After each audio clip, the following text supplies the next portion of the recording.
Assalamualaikum warahmatullahi wabarakatuh. Bismillahirrahmanirrahim. Alhamdulillahirabbil alamin wassalatu wassalamu ala asyrafil anbiya'i wal mursalin wa ala alihi wa sahbihi ajma'in. Amma ba'd. Sidang pendengar dan penonton yang dihormati sekalian, berjumpa lagi kita pada petang ini dalam dialog masjid. Ini dialog masjid siri yang kedua. Tajuk forum kita pada hari ini ialah masjid itu apa sebenarnya. Jadi tajuk tu nak suruh catchy sikit lah, bukan apa sangat atau kata apa itu masjidnya, apa tak ada masalah.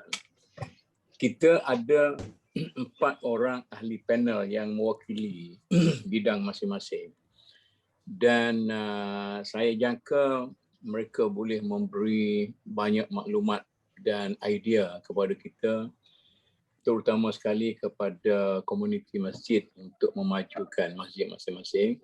InsyaAllah kita akan berada di sini selama saya rasa sampai 2-13 siri, sampai kepada konflik kita punya idea tentang bagaimana masjid kita perlu dibangunkan.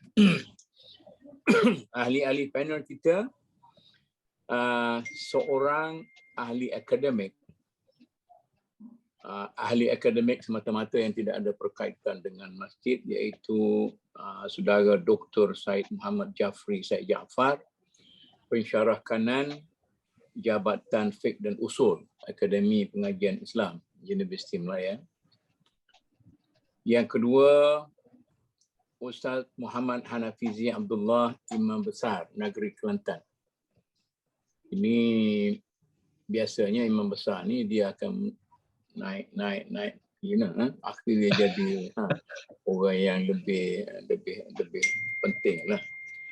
Kemudian yang ketiga, orang akademik juga tapi bergiat sebagai aktivis di masjid, Profesor Madya Dr. Saufi Man, Jabatan Bahasa Arab, Jabatan Bahasa Arab, Fakulti Ilmu Wahyu dan Pengajian Kemanusiaan UIA, iaitu nazir kepada Masjid Asy-Syakirin, Gombak, Selangor.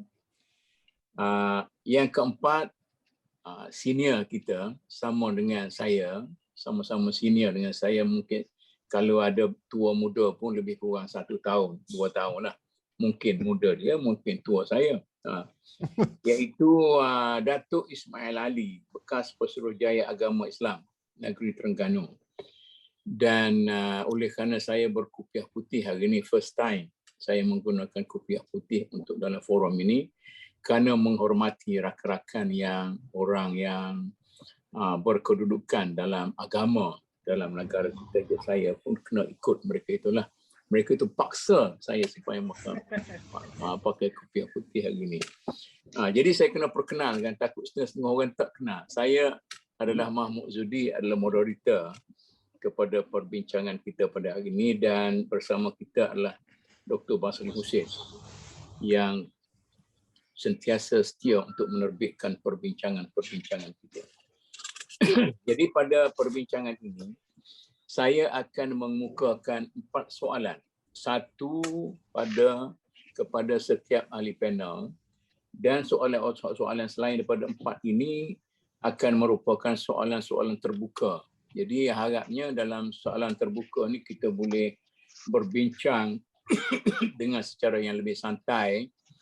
Jadi janganlah pula kita menjadikan perbincangan ini sebagai satu perbincangan yang kaku. Suka-suka berbual sesama kita. Saya pun lama tak jumpa dengan Datuk Ismail. Saya duduk di KL, beliau duduk di Kuala Terengganu. Jadi dengan orang lain itu selalu jumpa dengan Ustaz Hanafizi pun. Lama COVID tak boleh tengok, tak boleh balik. Raya dulu tak boleh balik, agak-agak raya ni boleh balik lah. Soalan pertama, saya kemukakan kepada Dr. Syed, secara ideal, apa itu masjid mengikut syariat dan sejarah tamadun Islam. Jadi saya sebut syariat dan sejarah tamadun Islam di sini. Mungkin yang paling ideal ialah syariat Islam itu. Dan ideal yang kedua ialah sejarah tamadun Islam. Ada kemungkinan dalam membina tamadun Islam itu ada modifikasi. Sebab itu dari segi bentuk bangunan pun mungkin minggu-minggu akan datang kita akan bincang juga tentang dari segi bentuk masjid, dia punya estetika. Ini masjid bentuk Syria, ini masjid bentuk Iraq, mana modifikasi itu ada. Idealism satu. Tapi sampai sekarang ini, jauh mana sebab menjadi asas pada perbincangan kita yang paling ideal sebagaimana dalam Quran Sunnah dan sebagaimana dalam sirah dan sebagaimana dalam sejarah pemikiran dan tamadun Islam. Sila Dr. Said. Auzubillahi Bismillahirrahmanirrahim. Assalamualaikum warahmatullahi taala wabarakatuh. Waalaikumsalam. Ada moderator, Maha Guru kami yang bahagia Profesor Emeritus Datuk Muhammad Zuhdi, Haji Adam Majid, rakan-rakan panel, mengulas kembali persoalan yang dibangkitkan oleh Prof Datuk tadi berhubung tentang masjid dalam syariat Islam. Jadi masjid ni kita sedia maklumlah, ini kalau daripada sudut bahasanya pun dia asal daripada perkataan bahasa Arab sajadah. Jadi kalau sajadah biasa orang Melayu sebut sujud lah. Dr. Said, dia masjid ke masjid? Masjid kan, masjid. Kalau tapi kita orang kau kita tanya sebut Dr. Sofi tu, dia kata masjid tu. Tak kena nahu masjid tu tak. Dia ada dua tu. Dia ada qiyasi sama'i. Ni sama'i dah ni. Oh, kita rendah lebat nahu ni. Sajadah yasjud. Ni sama'i lah ni. Sama'i. Qiyasi masjid lah. Sama'i kau sima'i. Boleh dua-dua. Boleh dua-dua ni. Okey. Kita bawa dengan dialek Mesir dah. Betul jadi bengong habis tu. Saya nak buat satu kursus dialek Mesir untuk pelajar-pelajar kita nak pergi ke Mesir. Sebab satu daripada sebab pelajar kita pergi ke Mesir lemah ialah kerana tak tahu cakap Arab Mesir dah. Kita nak buat kursus tu. Nak cerita kau orang Malaysia, marilah Kuala Lumpur ni. Salah. Itu saya nak mencelah. Jadi masjid ni kalau kita lihat dia adalah nama tempat mana rujuk kepada nilah isim mana masjid tempat sujud. Jadi kalau kita tahu tempat sujud ni kalau dia tidak panggil markah, kalau kita nak kata dia tempat solat saja rukuk, kita tak panggil markah kan, maka kita panggil masjid. Itu yang dimaklumkan. Jadi masjid ni tempat sujud. Jadi kalau sujud tu yang kita faham, dia adalah tempat penyerahan ataupun ketundukan, kepatuhan kepada Allah SWT. Itu daripada sudut bahasanya lah. Daripada sudut bahasanya adalah tempat ketundukan dan kepatuhan kepada Allah SWT. Kalau kita lihat dalam sejarah Islam, kalau di Mekah itu sedia maklum 13 tahun Rasulullah SAW berada di Mekah, tidak ada masjid yang khusus melainkan Masjidil Haram Mekah itu sendiri. Tapi disebabkan tindakan-tindakan tadi, pergerakan umat Islam pada waktu itu dia terbatas. Terbatas. Apabila tiba di Madinah, perkara pertama Rasulullah sampai pada bulan Rabiul Awal, 8 Rabiul Awal, tiba di Quba. Perkara pertama yang Rasulullah bina adalah apa? Bermula adalah dengan masjid. Jadi masjid ni dia adalah, kita panggil dia adalah syiar utama lah, perkara yang utama, sangat utama dalam Islam. Mana masjid kalau ikut daripada sirah lah, sirah perjalanan Rasulullah. Masjid dulu sulung negara. Lepas ada masjid, barulah Rasulullah sedarakan umat Islam, kaum Muhajirin dan Ansar. Barulah bentuk piagam kenegaraan tu tadi. Maknanya barulah bentuk negara Islam. Itu daripada sudut panggil sirahnya. Jadi masjid ni dia mainkan peranan yang cukup besar lah dalam sejarah Islam. Kalau daripada sudut fungsinya, kalau kita lihat fungsi masjid ni pada zaman Rasulullah, dia sangat-sangat orang kata multi lah, sangat-sangat banyak fungsi. Dia boleh katakan semuanya adalah tertumpu kepada masjid. Ini bolehlah kita bahagikan. Jadi kalau daripada sudut sejarahnya, kalau daripada sudut sejarah Islam ni, masjid ni dia perkara yang utama yang jadi tempat umat Islam berhimpun, tempat belajar, tempat ibadat. Jadi kita pun sedia maklumlah masjid ni merujuk kepada rumah Allah. Allah pun beritahu anna masajida lillah fala tad'u ma'allahi ahada. Masjid-masjid itu adalah hak Allah lah, dan jangan kamu menyekutukan Allah SWT. Jadi kalau kita lihat fungsi masjid pada zaman Rasulullah adalah satu perkara yang cukup luas. Di situlah tempatnya berlaku, tempat ibadah yang kita panggil, kita boleh mungkin kalau kita lihat dalam penulisan-penulisan akademik ada yang menggariskan 9 fungsi masjid, ada pada zaman Rasulullah, ada yang mengatakan 20 lebih. Tapi apa yang saya lihat, saya boleh rumuskan bahawasanya masjid ni dia meliputi segenap aspek lah. Kalau kita kepada yang pertama adalah apa panggil, masjid ni fungsi dia yang pertama adalah ubudiyah. Maknanya ubudiyah ni melibatkan peribadatan lah, peribadatan. Ini kita mesti maklum lah, ini yang paling asas lah, ibadat, macam solat dan sebagainya. Dan yang kedua adalah melibatkan tarbiyah, pendidikan. Mana kalau kita lihat pendidikan dahulu pun, hatta di tanah Melayu sekalipun bermula dengan masjid dahulu. Bermula dengan masjid, tarbiyah, mana pendidikan bermulanya di masjid. Dan yang ketiga adalah melibatkan istimaiyah, yang ini kemasyarakatan lah, sosial kemasyarakatan dan sebagainya. Ini kita lihat pada zaman Rasulullah, tempat kalau nak agak Baitul Mal pun berada di masjid dan sebagainya. Dan yang keempat adalah melibatkan tentang kenegaraan. Ini kita lihat bagaimana Rasulullah mengurus hal kenegaraan pun bermula di masjid. Jadi institusi masjid ni kalau kita lihat dalam sejarah Islam, pada zaman Rasulullah tu dia adalah satu institusi yang cukup gah lah, maknanya sebab dia bersatu, semua yang berada, yang ada pecahan-pecahan tu bergabung, berada di bawah satu institusi. Yang ni dinamakan institusi masjid. Mana segala-galanya berada di situ, baik daripada sudut pendidikan, baik daripada sudut pentadbiran. Rasulullah pun kalau kita lihat dalam hadis-hadis, Rasulullah menerima tetamu-tetamu daripada luar pun di masjid. Merawat pesakit ketika mana yang jatuh dalam peperangan pun di masjid. Ini kita lihat fungsi masjid yang pada peringkat awal lah, sebab kita sedia maklum pada zaman Rasulullah ni adalah peringkat awal pengembangan Islam. Maknanya masjid itu ialah semua. Masjid is everything. Begitu kan? Multaqa. Kalau dilihat pada yang asasnya. Iyalah. Jadi itulah yang boleh yang sebagai satu gambaran umum lah kan. Nanti kita detail lah lepas ni. Kita detail. Jadi itu gambaran yang diberikan oleh Dr. Syed kita tentang masjid dalam konsepnya yang klasik, yang ideal. Tetapi apakah sifat ini masih lagi berlaku di masjid-masjid kita sekarang ataupun sudah berbeza sifatnya kerana pemodenan dan sebagainya? Ini kena tanya imam besar lah ni. Sebab dia orang yang penghulu masjid dah, penghulu segala masjid ni. Sila Ustaz Hanafizi. Bismillahirrahmanirrahim. Assalamualaikum warahmatullahi wabarakatuh. Waalaikumsalam. Yang berbahagia Datuk Profesor Emeritus Datuk Mahmud, Datuk Haji Ismail, rakan panel Dr. Syed, Dr. Saufi. Jadi berbalik kepada apa yang Datuk Moderator utarakan tadi, seperti mana yang telah sebenarnya perkara itu telah disebut oleh Al-Fadhil Dr. Syed Jafri tadi. Masjid ini memanglah, masjid ini adalah merupakan satu institusi utama dan yang sangat penting, dan disebutkan secara jelas dalam Al-Quranul Karim.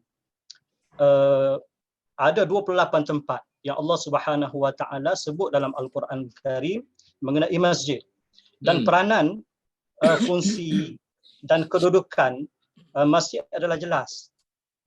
Bahkan sejarah ada yang menyebut seperti mana yang disebut oleh Dr. Syed tadi, lebih daripada fungsi masjid terlalu banyak, lebih daripada 10 fungsi masjid di zaman Rasulullah sallallahu alaihi wasallam.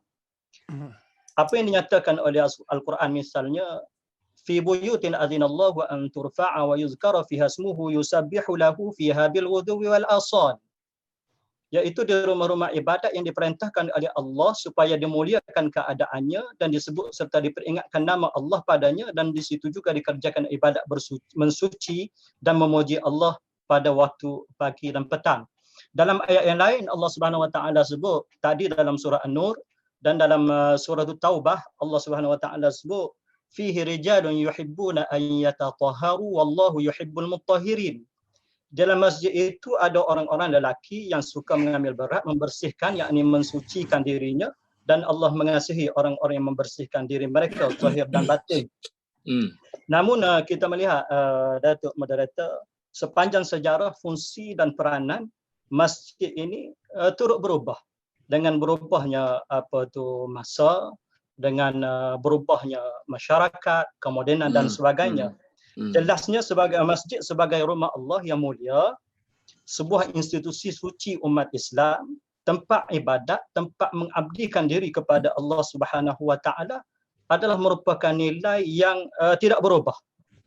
Adapun fungsi-fungsi lain seperti pendekatan, pengurusan seni bina masjid sebagai pusat ekonomi, misalnya sebagai pusat pendidikan dan sebagainya, mungkin itu berubah dan sebahagiannya telah berubah. Dan mungkin pada masa depan akan berubah. Jadi ada di sana nilai-nilai yang boleh berubah, tapi nilai asal masjid asasnya sebagai rumah ibadat, tempat suci, tempat mulia itu tetap tidak berubah. Ya. Dah, okey. Okey, terima kasih Ustaz. Nanti kita sambung perbicaraan nanti lepas ni. Jadi Dr. Sophie sebagai seorang nazir, fungsi nazir, adakah satu fungsi yang baru kalau kira dalam konteks pengurusan masjid sekarang? Dulu mana ada nazir? Ni zaman Nabi. Saya pun tak tahu zaman Khalifah Abbasiyah, Amawiyah ada nazir tak? Macam mana Dr. Sophie? Satu bid'ah hasanah. Okey, bismillahirrahmanirrahim. Alhamdulillah wa bihi nasta'in. Wassalatu wassalamu ala Rasulillahil amin wa ala alihi wa sahbihi ajma'in. Terima kasih Tuan Moderator Datuk Tok Mok. Anda sebut Datuk Mok sebab anda dah biasa sangat dengan dia kan. Itulah semua sebut macam tu. Tak nak sebut penuh sebut yang mengasihi itu. Okey, alhamdulillah Ana bertugas sebagai nazir selama ni tahun ke-12 lah. Sebagai jawatan nazir Masjid Gombak ni, Masjid Syakirin. Daripada realiti yang kami lalui sebagai nazir, sebenarnya apa yang disebut oleh Dr. Syed Jafri dan juga oleh Imam tadi, ada nilai-nilainya pada hari ini. Sebagai nazir, saya nampak begitu. Contoh, dari sudut keagamaan, kan? Dari sudut keagamaan, sebagai nazir dia kena pasti dari sekecil-kecil masalah agama yang berlaku dalam qaryah dia sampai sebesar-besarnya dia kena ambil tahu. Bukan hal nikah kahwin, amar ma'ruf nahi munkar. Jadi kalau qaryah tu besarlah dia punya fungsinya kan. Kalau qaryah tu kecil lah fungsinya, terhenti atas saiz qaryah itu. Berkaitan dengan agama. Ya. Itu. Maknanya besar nampak tu. Maknanya bila kita sebut nazir masjid ni bukan nazir masjid, tetapi qaryah yang di bawah masjid itu sendiri adalah tunduk kepada kekuasaan masjid itu. Jadi apa beza antara nazir masjid dengan nazir qaryah tu? Dia macam ni, dia pegang nazir masjid, tetapi qaryah yang menaung di bawah masjid itu adalah tanggungjawab nazir. Sudut agama semua di bawah dia. Dia boleh pergi kat rumah tu, boleh tangkap kalau berlaku apa-apa khalwat ke apa. Oh benar. Dia ada kuasa. Oh gitu. Dari sudut hablum di ekonomi kan. Ekonomi setiap masjid khususnya di negeri Selangor kita ada tabung kebajikan untuk membina masyarakat. Yang ketiga, nazir ni dia adalah penyambung antara institusi-institusi keagamaan yang lebih tinggi. Daripada contohnya di Selangor, nazir mesti berkomunikasi dengan pejabat daerah Gombak. Pejabat agama daerah bawa ke Jais bawa ke Sultan. Maknanya kita komunikasi. Dan nazir ini dilantik secara rasmi oleh Sultan sesebuah negeri. Khususnya di Selangor lah. Maknanya kuasa dia tinggi juga lah. Okey. Datuk, pengalaman sebagai seorang Pesuruhjaya. Ya. Tadi ada Tuan Nazir, belum tu ada tua imam, belum tu ada orang akademik. Cuba bagi satu senario yang dilihat oleh seorang bekas Pesuruhjaya. Apakah peranan majlis, peranan jabatan agama dan sebagainya dalam menentukan masjid itu berjalan dengan baik. Okey. Assalamualaikum warahmatullahi wabarakatuh. Assalamualaikum warahmatullahi wabarakatuh. Prof, moderator dan sahabat-sahabat saya, sahabat baru saya lah. InsyaAllah lepas ni jadi sahabat lama lah. Yalah. Alhamdulillah wassalatu wassalamu ala Rasulillah. Jadi apa yang diperkatakan tadi dan peranan kerajaan, saya sebut kerajaan jugalah, kerajaan, Jabatan Agama Terengganu ataupun JEK meringkasnya, Majlis Agama atau MAIDAM. Jadi kalau kita ikuti ataupun kita masih ingat lagi apa yang disebut oleh Dr. Said tadi, masjid itu asalnya ialah dibina oleh Rasulullah SAW, merupakan satu projek awal lah. Kalau kita perhati kepada sabda Nabi SAW, 5 perkara yang dianugerah kepada Nabi yang tidak ada pada Nabi lain ialah salah satunya waju'ilat liyal ardu masjidan wa tahura. Jadi kalau dari segi ni tak tergaduh lagi bina masjid. Kalau berdasarkan hadis ni, maknanya bumi yang kita pijak ni, yang kita tinggal ni boleh jadikan masjid. Tetapi kenapa Nabi mendirikan masjid sebagai projek awal apabila tiba di Madinah? Ini menunjukkan bahawa masjid bukan sahaja untuk ibadat, dan berdasarkan apa yang disebut oleh Dr. Said tadi, di masjidlah Nabi mendidik dan berbagai fungsi lagi berlaku di masjid.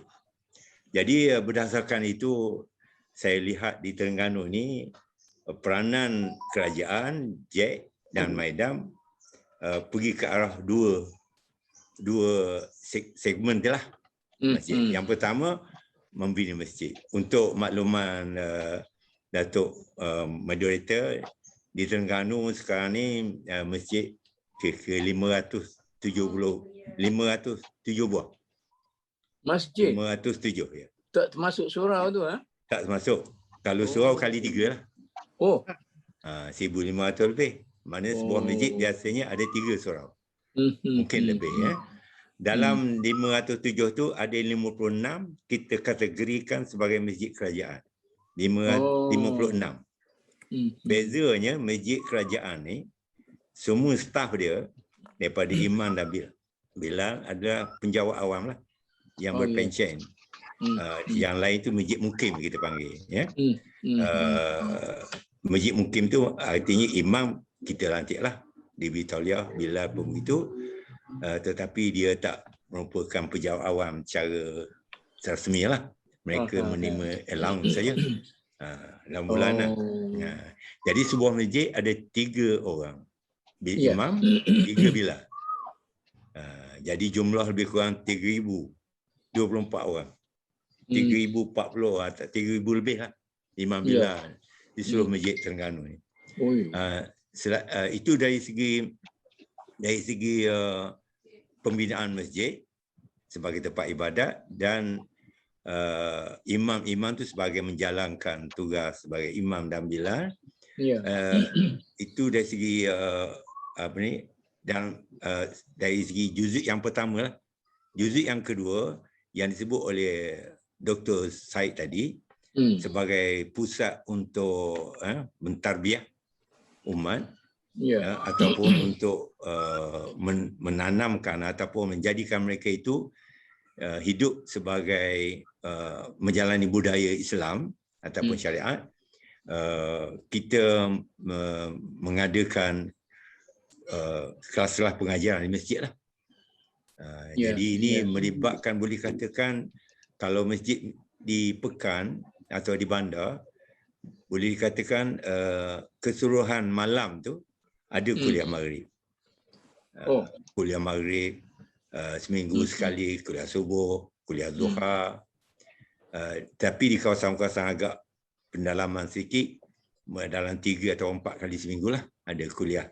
Jadi untuk tenaga memberi kuliah ni ada berbagai sumbangan lah. Pejabat agama sendiri ada melantik lebih kurang 50 orang atau 40 orang da'i yang tugasnya ialah memantau masjid-masjid dan surau ini dan juga memberi kuliah. Dan kita juga mendapat bantuan daripada agensi-agensi agama yang lain dan NGO-NGO agama yang turut sama bersama kita. Jadi dari segi zahirnya, dari segi fizikalnya, termasuk dari segi pembangunan, dari segi menghidupkan masjid itu, saya rasa Terengganu sudah mencukupilah dari segi itu. Tetapi yang jadi perkara yang perlu kita munculkan di sini ialah dari segi untuk membentuk masyarakat melalui institusi masjid supaya mereka menjalani kehidupan berdasarkan budaya Islam. Ini yang jadi agak sulit sikitlah kerana keupayaan ya. Keupayaan orang kita lah. Jadi saya kira selain daripada itu, Datuk, ialah dari segi imarah masjid. Maksud saya dari segi jemaah masjid. Daripada ahli-ahli qaryah yang datang ke masjid, kira sebahagian besarnya tidak sebagaimana diharapkanlah berdasarkan kepada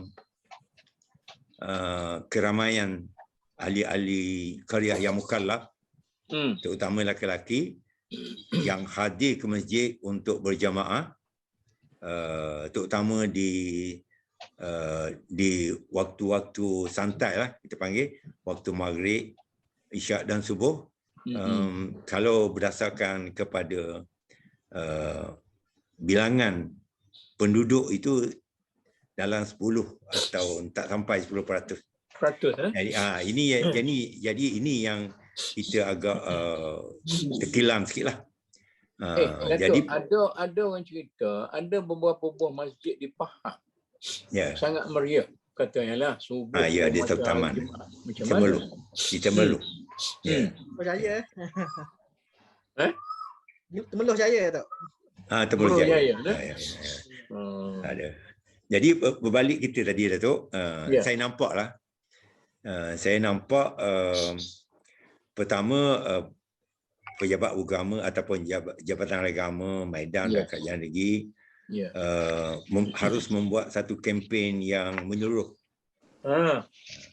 Walaupun ada pendapat mengatakan jemaah yang datang ke masjid itu adalah berkaitan juga dengan motivasi yang ada di masjid. Mungkin imamnya, mungkin pengajarannya yang menarik. Itu dari satu segi. Tetapi pada pendapat saya, kita sebagai seorang Islam, kita harus melihat dari segi kelebihan-kelebihan masjid, kelebihan berjemaah di masjid. Jadi kita harus melihat diri kita. Bukan saja kita mengharapkan daya tarik di masjid. Kita harus menarik diri kita sendiri. Jadi saya nampak satu kempen besar-besaran yang melibatkan semua pihak. Bukan saja jabatan agama, semua pihak yang berkaitan, termasuklah komuniti ataupun jawatan-jawatan seperti MPKK di Terengganu ni, MPKK haruslah bekerjasama untuk memberikan penjelasan pada orang ramai supaya menjadikan masjid itu sebagai rumah kedua mereka. Jadi macam Datuk lah, kalau orang tanya Datuk, kalau tak ada rumah, orang tanya di mana Datuk? Nanti orang rumah Datuk kata di masjid lah. Kalau tak ada di rumah, di masjid lah. Jadi sekarang ni tidak. Jadi sebagai contohnya, saya selalu keluar juga ke masjid, terutama di waktu sebelum maghrib tu untuk kuliah. Jadi rasa terkilang dan rasa sedih melihat kenderaan bertali arus, tapi bukan pergi ke masjid. Yang kita tengok di kawasan-kawasan parking di pusat-pusat bil-bilah tu penuh dengan kereta. Jambatan baru, jambatan apa? Jambatan gantung. Jambatan gantung. Tapi bila kita sampai masjid, lengang. Jadi ini kesedaran itu yang perlu kita pupuk, yang perlu kita bangkit kembali. Macam mana itu terserah. Mungkin dialog kita boleh beri semangat sikit, Datuk. Ya. Itu ya. Jadi pihak Pesuruhjaya, pihak kerajaannya dia jadi pelindung lah macam gitu kan? Dia dari segi tanggungjawab dia dari satu segi lah, dari segi fizikal dan mengadakan tenaga-tenaga tu saya rasa agak dah cukup. Cuma kualiti mungkin Datuk ada sebut tentang kualiti ya. Kita mungkin kualiti sebab imam-imam kita dilantik daripada orang yang keluar daripada madrasah ataupun universiti ya. Sepatutnya pada pendapat saya, sepatutnya sampai masa dah kerajaan kita termasuk kerajaan Malaysia pun mengadakan maktab, macam kita ada maktab guru untuk melatih guru, tapi tidak ada maktab untuk melatih pegawai masjid. Jadi ini sampai masa dah saya ingat masjid itu diangkat sebagai satu institusi yang rasmi macam sekolah juga, di mana pegawai-pegawainya dilatih ataupun profesional, dan mereka imam ni sepatutnya Datuk, bukan saja mereka menjadi imam seperti Tuan Nazir sebut tadi ya. Mereka juga merupakan orang yang berpengaruh di Korea tu. Apa saja yang berlaku di Korea, imam mesti memberikan concern dia, perhatian dia. Bukan saja hadir ke masjid. Keluhan Datuk Ismail ni kita kena dijawab oleh Nazir dengan imam ni. Macam mana? Memang betul Datuk. Memang itu yang realiti. Cuma yang baru saya dengar daripada Tuan Datuk Ismail ialah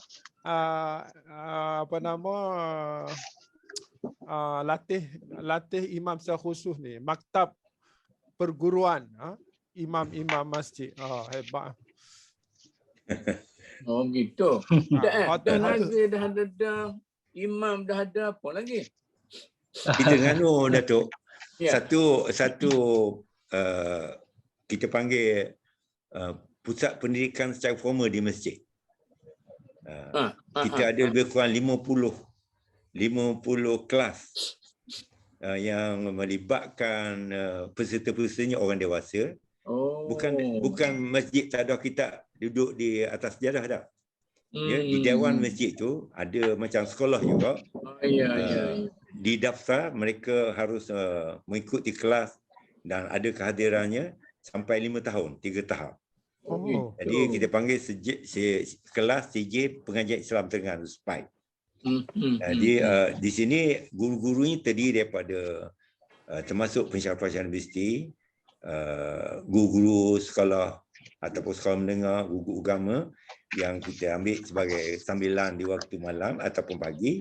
Lebih kurang pelajarnya sekarang ni dah kalau dalam 10,000 lah, lebih kurang begitulah. Okey, jadi mereka ni kita lanjutkan perbincangan. Ya. Jadi itu yang apa yang berlaku dalam masyarakat kita sekarang. Cumanya saya nak balik kepada konsep asal masjid itu ialah kita katakan Baitullah, rumah Allah. Jadi saya rasa saya tengok apa tu tertarik sikit macam dalam cerita Suratul Fil tu. Apa tu dia kata apabila tentera Habasyah, tentera siapa dia nak pergi serang Kaabah tu kan? Abraha. Abraha dia pergi rapas barang dia bawa baliknya. Jadi Saidina Abdul Muttalib, Tok Nabi, dia pergi ke Abraha, ke Habasyah. Dia tidak minta supaya tidak langgar masjid tu, Kaabah tu. Jadi Abraha kata peliklah, mu mari sini nak tuntut unta kamu yang aku ambil. Sedangkan pokok persoalannya aku nak pergi putus masjid tu, Kaabah tu. Dia jawab tu, aku unta tu kepunyaan aku, masjid tu ialah rumah Allah. Tuhan lah yang mempertahankan masjid itu. Jadi macam mana konsep rumah Allah tu, adakah masih berlaku dengan sewajarnya ataupun macam Datuk Ismail kata tadi, rumah Allah tu sudah jadi rumah kosong. rumah usang, tak ada orang. Macam mana ni? Siapa nak jawab dulu? Tok Iman dulu. Assalamualaikum Datuk. Salam. Rasa berkenaan identiti masjid. Kalau kita tengok sekarang ni masjid kita seperti yang Datuk Ismail sebutlah. Kalau di Terengganu ada 500 lebih. Kalau di Kelantan ni ada 604 buah masjid. Masjid didirikan sembahyang Jumaat. Maknanya kalau capur surah, capur tu banyak jugalah. Tapi rasa kalau seluruh Malaysia ni memang cukup banyak lah.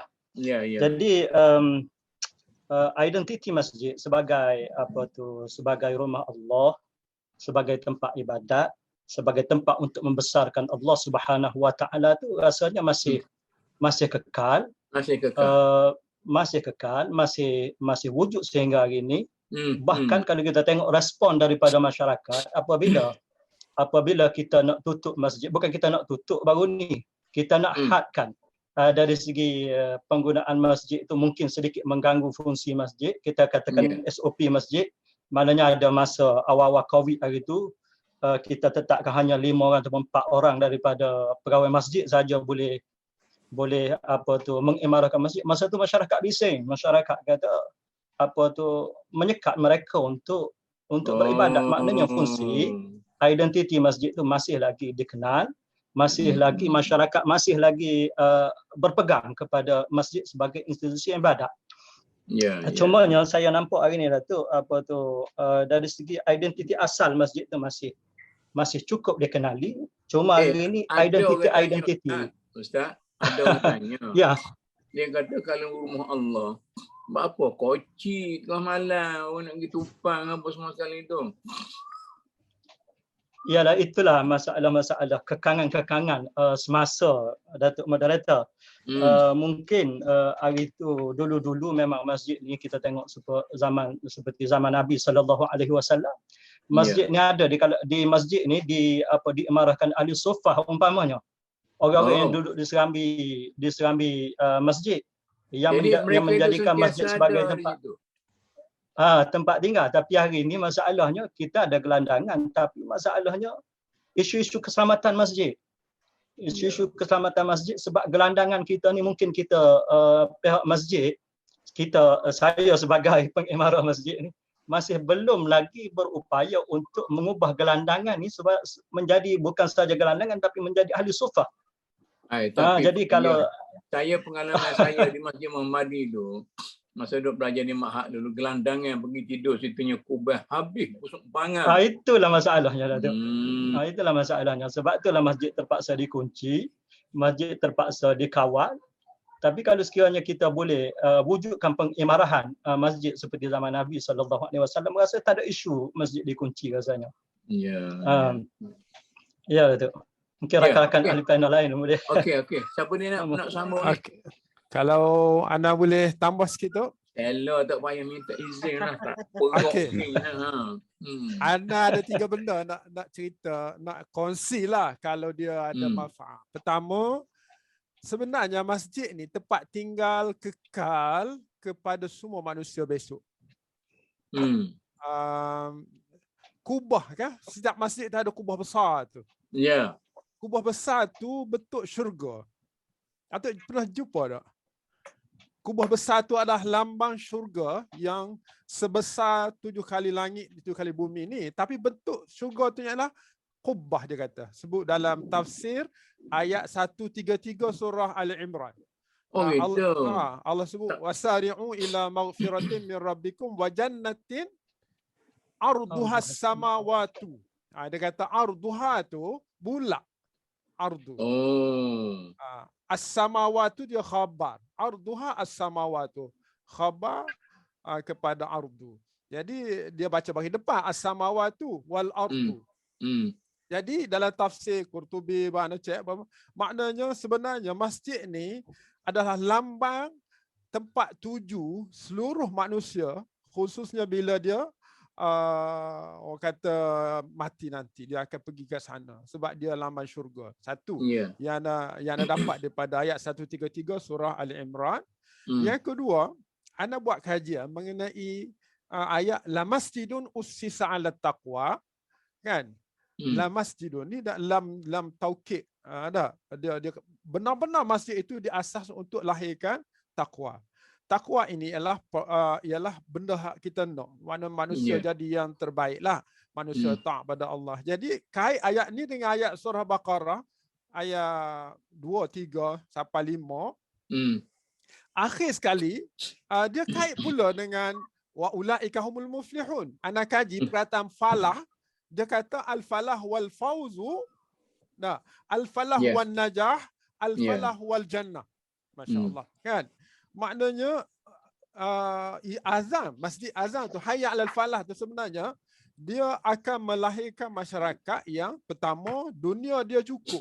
Ya al-fauz. Fauz dalam bahasa Arab dia nombor 1 2 3 aja. Tak ada dalam fauz tu. 1 2 3. Kemudian dia an-najat. An-najat ni, najat tu ni dia tak guna kecuali untuk lepas daripada musibah. Benda-benda buruk.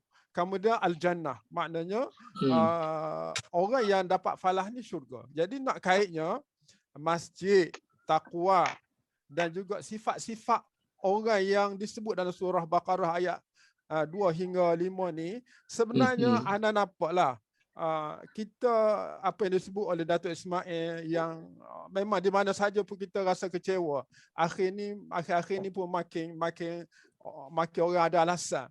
Dia duduk masjid depan masjid Syakirin ajak anak tu, dia duduk jual situ, anak ajak pergi masjid. Dia kata, masjid boleh pergi dah, dia kata. Duduk depan masjid, dia kata masjid boleh pergi dah. Maknanya dia tak tahu boleh pergi tak boleh pergi. Tak boleh tahu. Orang pergi jujuk dah. Tapi dia kata masjid boleh pergi dah. Oh, itulah maknanya anak nampak fungsi masjid ni besar, tapi puncanya orang tak pergi masjid ni punca penyakit-penyakit yang disebut dalam surah Baqarah, penyakit beriman tak berapa kuat, dia tak berapa berat, sembahyang tak apa cukup, lepas tu tak yakin pada akhirat. Benda-benda gini kita kena cari jalan lah. Kuatnya mungkin ada tapi tidak begitu subur. Wallahu a'lam. Mungkin saya tambah sikit ke Sela. Saya setujulah apa yang dikatakan oleh Dr. Sophie, Ustaz Hana tadi. Pandangan saya lah, dia sebenarnya macam nampak ada sedikit gap lah sebenarnya. Masjid, masyarakat. Masjid tu tak salah sebenarnya, tapi bila pengimarahan, kita ambil contoh mudah, tanya solat lah. Maknanya kadang-kadang tu banyak tiang daripada orang. Mana yang solat 2, 3 sah, 4 sah, 5 sah. Standard macam tu. Tak sampai separuh. Suku pun dah tentu. Jadi ada satu masalah kat situ sebenarnya kita ni mungkinlah sosial masyarakat kita lah kot. Maknanya dia nak agama tapi daripada sudut nak mengisi diri dia dengan keagamaan tu jadi tu yang masjid tu jadi kosong tu sebab masjid tak jadi masalah. Masjid mana dia fungsi dia tu kita nampak jelas benda semua dan memainkan peranan tapi daripada tak tahu dah dia ada satu kekosongan kelompangan antara masjid dengan masyarakat. Macam mana kita nak buat masyarakat yang ramai ni tadi pergi ke masjid, memenuhkan masjid. Jumaat je. Kita tak nafikan. Kalau ada sudut sejarahnya, fungsi masjid ni kita ada sedikit pengurangan lah sebagai satu contoh. Kalau dahulu pentadbiran negara pun di masjid. Sekarang ni pentadbiran kita dibawa keluar, dipisahkan dengan masjid, diasingkan. Jadi kalau kita ini pun kalau daripada sudut logik ayat Al-Quran pun kita faham masjid ni Allah jaga. Inama ya'muru masajidallah. Orang yang memakmurkan masjid Allah ni orang-orang yang beriman, yang iman dengan Allah, beriman dengan hari akhirat. Jadi rasa kalau pusat pentadbiran di masjid tu insya-Allah lah kot. Tapi Allah lindung kesucian masjid tu tadi. Maknanya tak adanya ini pemerintahan orang kata berasingan. Maknanya adakah Dr. Said nak mencadangkan supaya pentadbiran sebahagiannya dibawa balik ke masjid? Dalam hal urusan-urusan agama tu mungkin boleh tapi daripada sudut urusan-urusan keagamaan lah khususnya. Kalau dulu Rasulullah dulu mungkinlah peringkat awal Rasulullah bangunkan Islam, jadi memang semua tempat di situ. Mungkin hari ini lebih dengan perkembangan dan sebagainya mungkin terpaksa dipisahkan, itu kita tidak nafikan lah. Mungkin terpaksa dipisahkan. Tapi apa yang dilihat seakan-akan ada gap lah. Kita masjid kita banyak tapi daripada sudut solat tu Jumaat je. Kadang-kadang raya, hari tertentu saja. Jadi pengisian tu.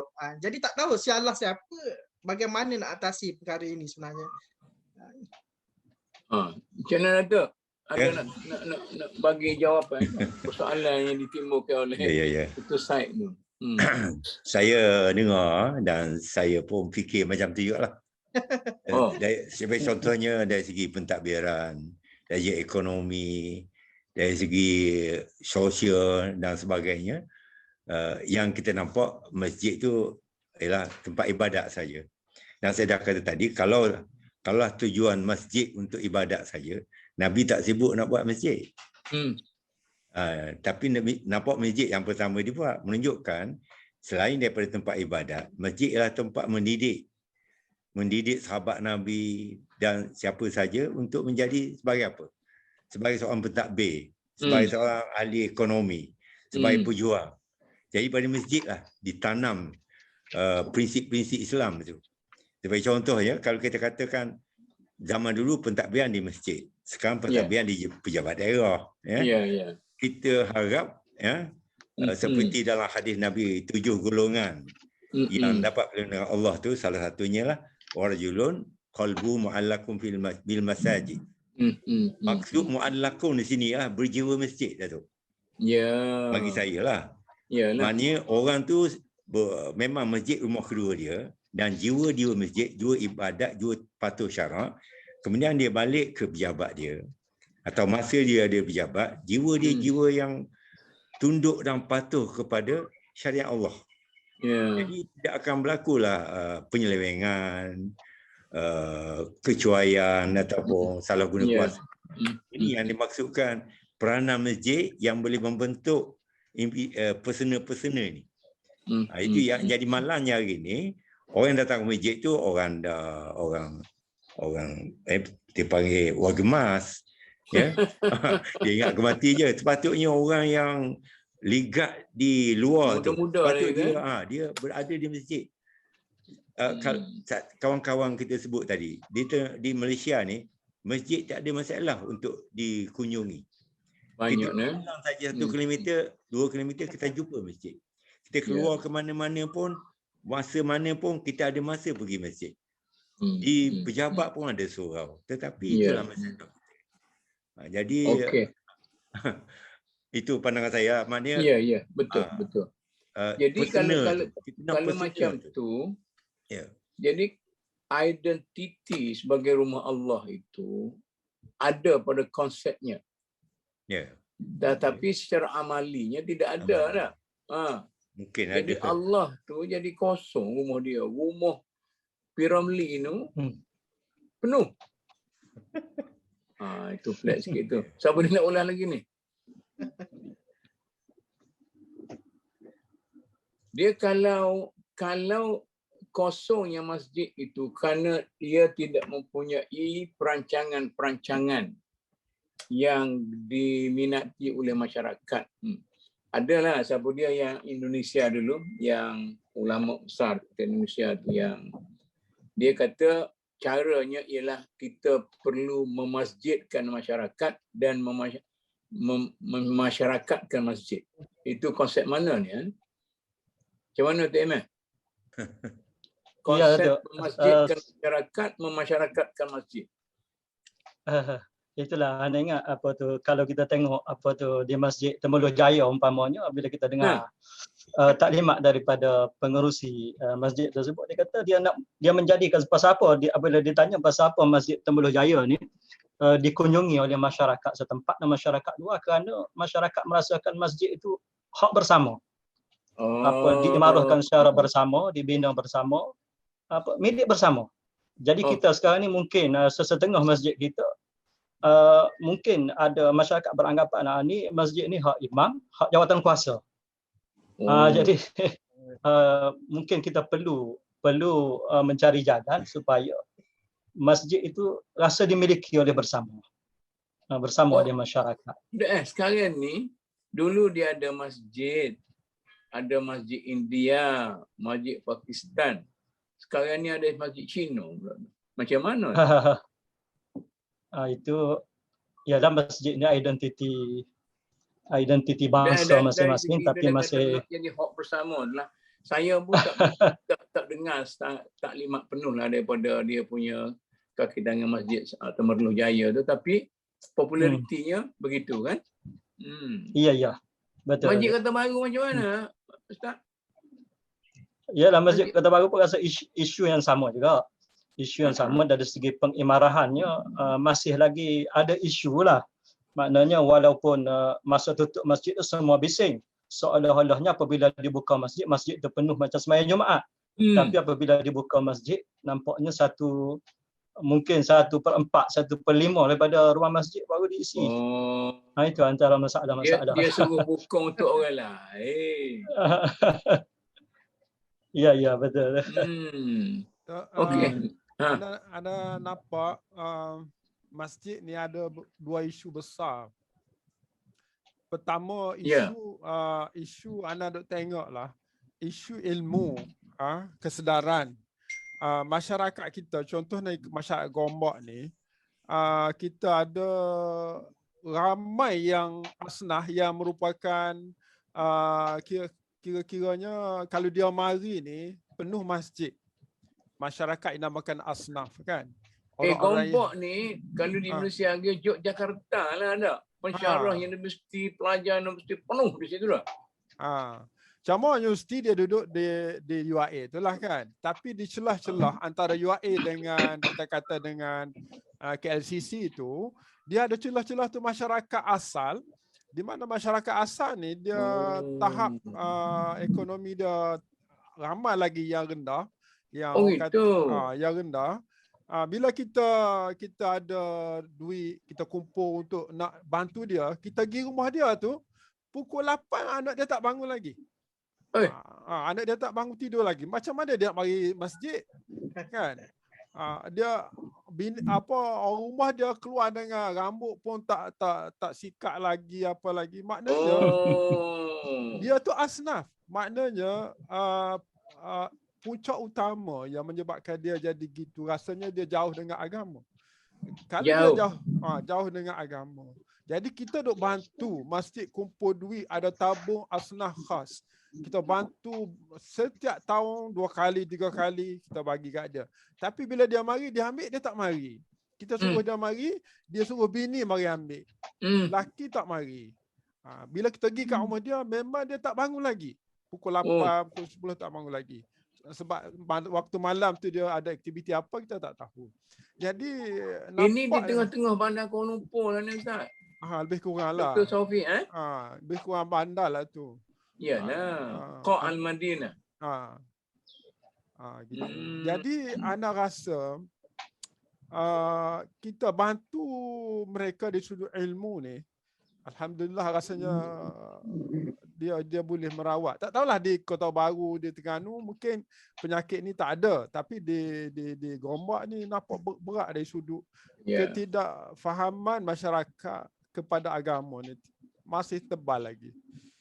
Kota Baru dengan Kuala Terengganu ni dia negeri Melayu tidak bersekutu.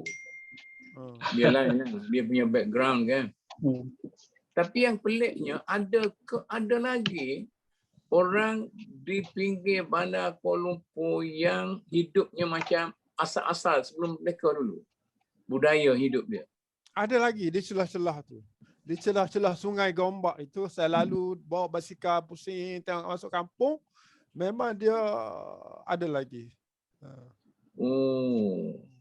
Dan mereka ni macam agama ni tidak berapa ambil tahu sangat. Kalau Datuk Ismail ada lagi nak tanya dia macam mana, apa yang majlis buatnya mengenai orang macam tu. Dia tugas majlis ke tugas nazir tu? Dia nazir yang bawa kepada majlis yang akan turun tengok. Gitulah komunikasi dia. Ada nak sambung lagi? Jadi sekarang ni kita sedang membincangkan bagaimana kita menyelaraskan antara fungsi masjid sebagai tempat beribadat sujud, ritual punya ibadat, dan ia juga merupakan sebagai pusat pembangunan komuniti. Saya dengarlah orang kata di Sarawak, nanti sikit lagi kita panggil orang Sarawak menceritakan. Sudah ada percubaan di Sarawak ini, dia menjadikan mukim sebagai satu sektor pentadbiran masyarakat. Kita dah hilang dah mukim dah. Dulu ada kat mukim, kita ada imam satu mukim. Penghulu satu kampung. Dah. penggawa satu daerah begitu kan? Ada ke di Selangor, di Kelantan, di mana ada ke di Terengganu?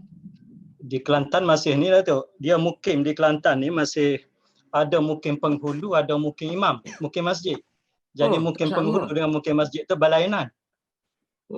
Itu berlainan. Jadi apa tu maknanya masyarakat kita ni yang menjaga masyarakat kita selain daripada masjid ada penghulu bagi pihak kerajaan negeri yang menjaga kebajikan masyarakat kita. Jadi berbalik kepada isu masjid sebagai pusat ibadat dan macam mana masjid juga bergerak atau bertindak sebagai pusat pembangunan masyarakat komuniti untuk jaga itu. Ini pengalaman di Kelantan lah. Mungkin tempat lain pun rasa tak jauh bezanya. Jadi kita di Kelantan selain imam ni, selain daripada ni memang termaktub dalam senarai tugas mereka ialah selain daripada memakmurkan masjid, mengimamkan sembahyang pun semua, dia kena juga menjaga kebajikan hal ehwal lah anak mukim dia. Sebab imam, para pegawai masjid ni kita anggap sebagai mata telinga pihak majlis sebagai badan institusi zakat yang menjaga kebajikan umat Islam, sebagai mata telinga untuk menyampaikan isu-isu kesusahan masyarakat kepada pihak majlis. Oleh itu kalau bank kita anggap bank pusat, masjid-masjid ni adalah branch. Maknanya imam-imam ni adalah branch manager kepada maik lah. Itu sebab tu buka college pelatihan imam tu tu. Ya betul itu satu pandangan yang tepat, yang sepatutnya imam-imam ni, pegawai masjid ni sepatutnya diberi kemahiran yang lebih kerana tugas dan peranan mereka begitu besar tu. Sebab tu saya nak cerita sikit lagi. Kalau di Kelantan kita antara selain daripada tugas sebagai imam, baru ni masa COVID-19 baru ni kita salurkan pihak maik sebagai pusat zakat salurkan bantuan, sebahagian bantuan melalui imam-imam. Sebab tu kita membelanjakan lebih kurang 5 juta daripada bantuan tu melalui imam yang agihkan bantuan tersebut. Dan pada masa ni juga kita pihak majlis juga telah memberi tanggungjawab kepada imam sekiranya ada bantuan untuk membaiki rumah berjumlah lebih ke 10,000 sebuah rumah Datuk Moderator. Jadi imam yang akan bertindak sebagai manager kepada baiki rumah tu, bukan kontraktor lagi. Maknanya masjid yang jadi kontraktor untuk membaiki rumah. Itu antara pendekatan-pendekatan supaya peranan masjid ni sebagai pusat ibadat dan sebagai pusat pembangunan masyarakat, kebajikan masyarakat itu lebih di Kelantan ni ada kelas bahasa Inggeris di masjid. Ada ke? Ya Datuk, kita pihak majlisnya kita buat English at Mosque dengan kerjasama UiTM, Universiti Malaysia Kelantan, UMK. Kita buat wujudkan kelas bahasa Inggeris kepada anak-anak asnaf, golongan yang tidak berkemampuan. Kerana mengikut kajian pihak universiti, dia kata antara cabaran utama pendidikan anak-anak Kelantan ni adalah bahasa Inggeris lah. Antaranya kerana rasa rendah diri untuk bukan rendah diri saja, dia kecek Kelantan. Ya betul. Tapi orang jadi kita juga cuma tujuan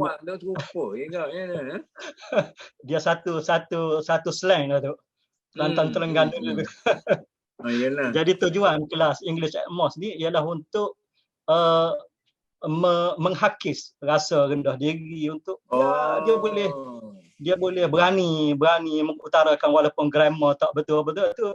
Suka kita nak ubah persepsi tu dulu. Itu apa yang kita buat di masjid lah. Grammar pun dia belantak gila. Macam mana Dr. Syed nampak nak ulah nak synergize antara ibadat dengan pembangunan komuniti ni? Saya setujulah sebenarnya apa yang dicakapkan oleh Tuan Imam kita ni tadi.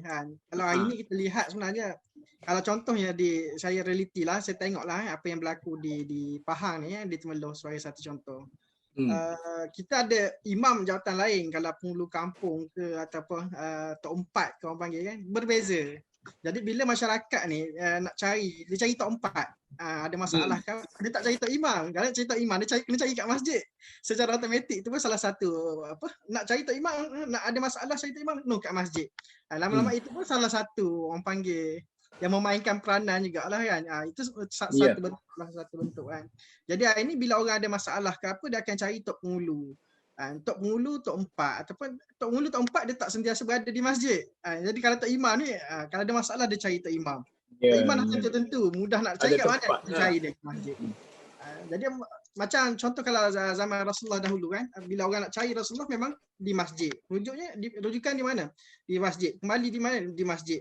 Kesenian, sahabat-sahabat ada yang melantarkan burdah dan sebagainya ataupun pun berada di masjid. Jadi memang daripada sudut maksimum apa orang panggil penggunaan masjid itu memang berada di peringkat yang sangat-sangat tinggilah satu ketika dahulu. Ini yang salah satu faktor lah yang mungkin kenapa masjid ini nampak seakan-akan ada gap, sebab tidak semuanya tidak memanfaatkan sepenuhnya aktiviti di masjid.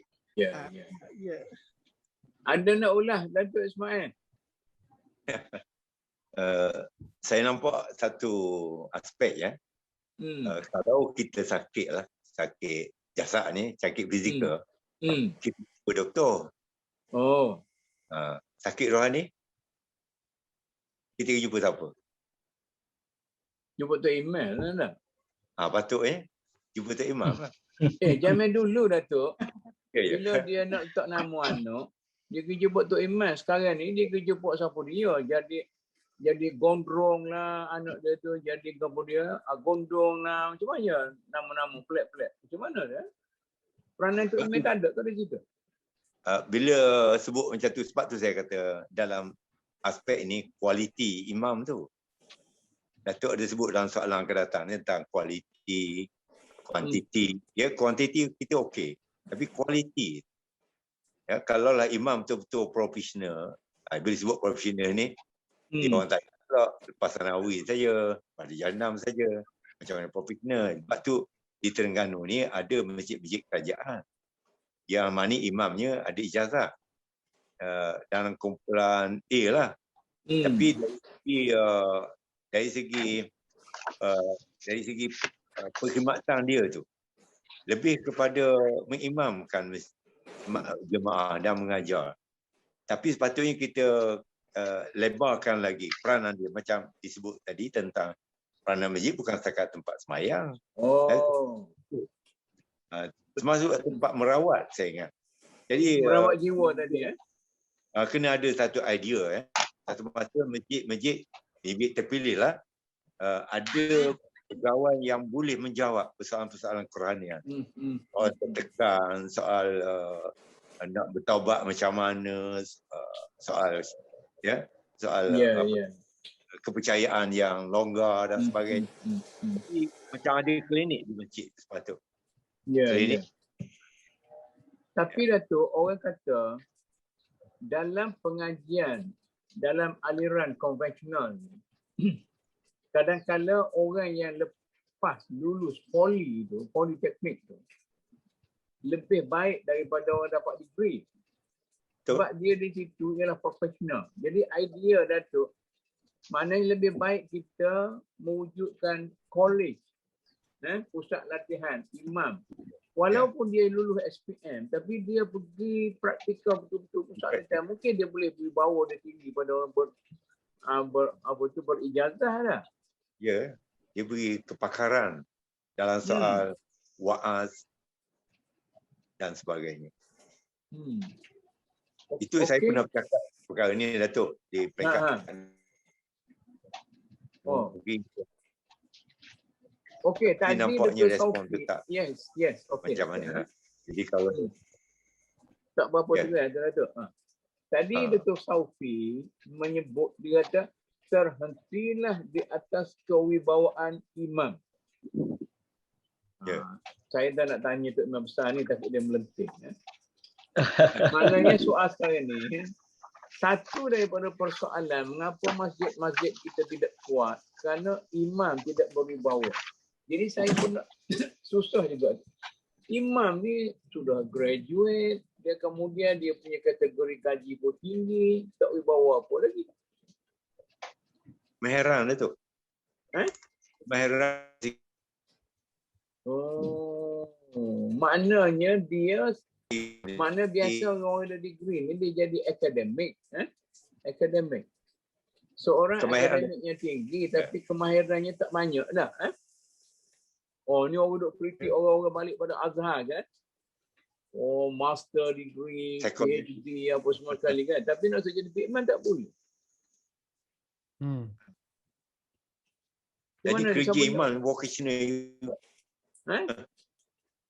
Maknanya sekolah agama vocational. Vocational pula bukan vocational buat masak, buat apa tu. Vocational dalam bidang ibadat itu. Siapa ni nak ulas ni? Ya. Di pengalaman di masjid-masjid kawasan Gombak lah, kita ada dalam 8 masjid sekitar ni, dekat-dekat dengan Syakiri ni. Daripada pengalaman nampak imam ni dia lebih kepada mengimamkan solat. Kalau yang dilantik sebagai jurunikah dan nikahkan pasangan-pasangan. Jadi turun padang. Kalau yang mengajar dan mengajar masjid, turun padang tu tidak nampak sangat. Sedangkan yang masalah besar ialah di luar sana tu.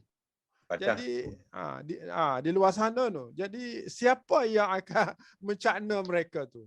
Jadi kalau kita kata macam disebut tadi, penghulu Tok Pak, ketua kampung kan? Penghulu ketua kampung ni dia boleh selesai masalah-masalah lain. Tapi orang kata mereka ni bila diselesaikan masalah dengan penghulu, dia tak mari dah masjid sebab masalah agama dia tak nampak sangat. Dia kalau ada dia selesai dengan orang tu lah, Tok Pak kan. Dia selesai dengan Tok Pak. Tok Pak pula tak mari sangat masjid. Contohnya lah. Jadi sepatutnya pejabat Tok Pak tu duduk di masjid juga, contoh. Baru dia wajib sampai lah. Sekarang ni memang nazir boleh sign, penghulu boleh sign. Contoh di Gombak ni kan. Dia nak kahwin di kawasan ni. Kalau penghulu tak ada, nazir boleh sign. Dia tak pergi kat nazir, dia pergi kat penghulu. Dia takut nazir tu naik semaya atas masjid tu. Sebab nazir ni pejabat di masjid. Jadi dua pilihan tu. Sepatutnya kita kena fikir macam mana yang terbaik itu. Ini masalah dikotomi yang dibangkitkan oleh penduduk Sofi ni. Saya rasa ini kesan peninggalan penjajah lah. Jadi bila penjajah mari, dia kata ini mungkin ditadbirkan oleh majlis dan agama dia. Jadi yang konvensional punya pentadbiran daerah dilantik penghulu. Maka dualisme di situ ada penghulu, ada imam. Ada mahkamah syariah, ada mahkamah sivil. Maka tidak sivil lah mahkamah syariah tu, masalah hukum. Ini yang menjadi masalah. Macam mana ni kita nak selesaikan supaya tidak ada macam ini? Ana cadangkan ada dua pandangan. Pertama, orang agama, orang masjid kena ada pejabat dia di pejabat penghulu.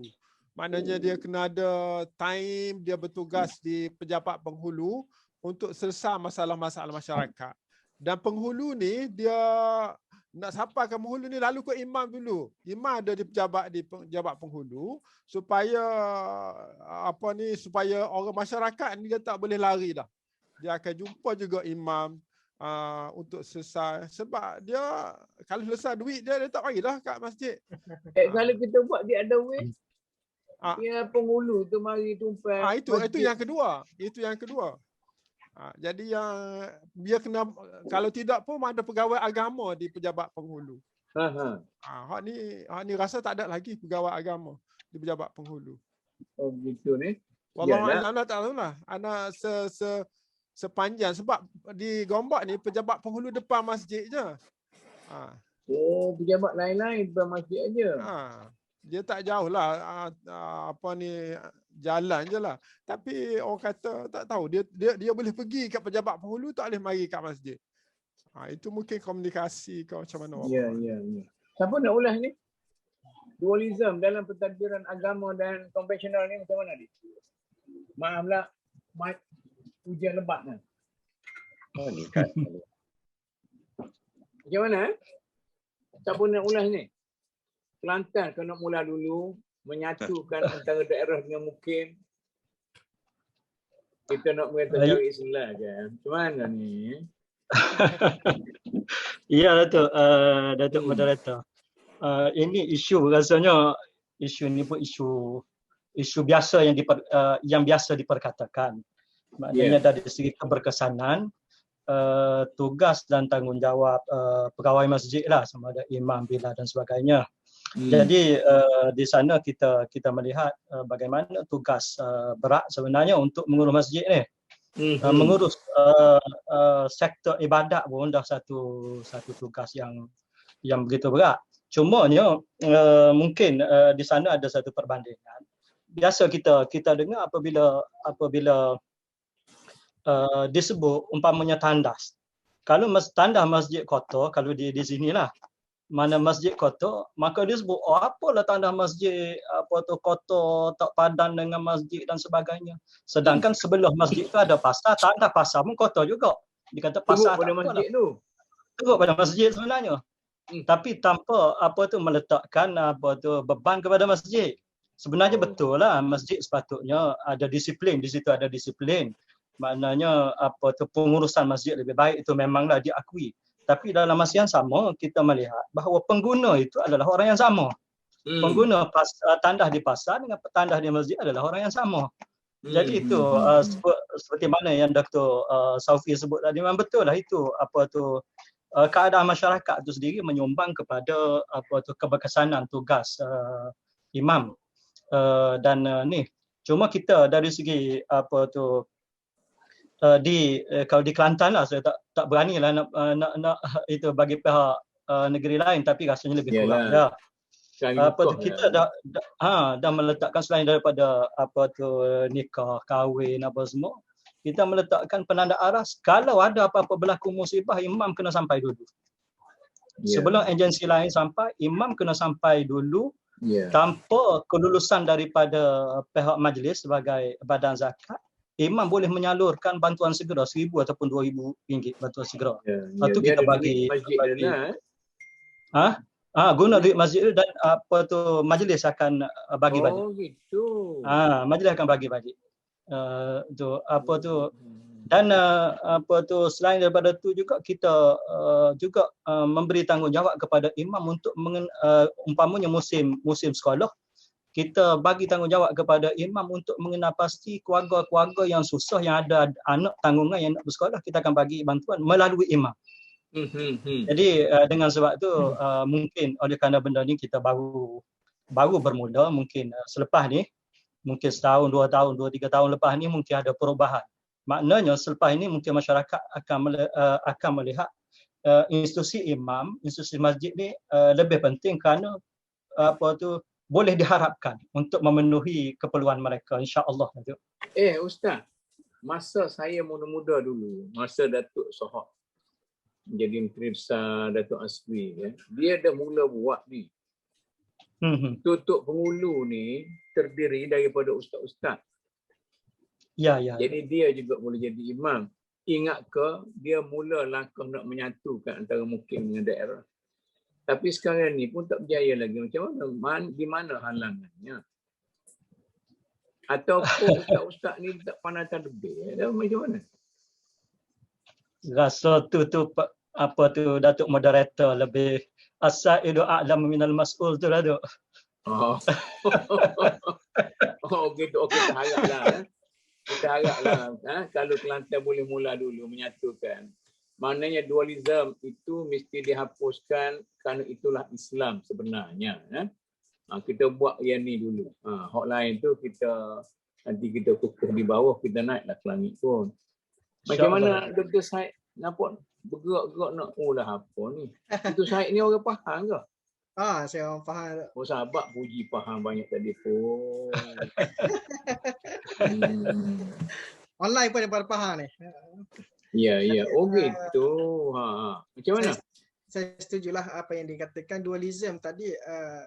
Perlu sebab Islam tu dia bukannya memisahkan di antara dunia dan akhirat. Jadi dunia dan akhirat tu dalam Islam dia bergerak sekali. Maknanya dia tak tinggal dunia, akhirat pun dia dapat. Itu yang sepatutnya. Yang ini macam jadi dualism tu nampak macam sangat ketara lah dalam daripada sudut perundangan pun kita dah 2 reserve. Membazir dari segi duit gaji, membazir 2 pegawai tinggi dalam satu daerah kan. Ya. Itu juga dalam pengurusan pun, pengurusan di kampung-kampung di mungkin daerah pun kita nampak perbezaan. Itu salah satu faktor jugalah yang menyumbang.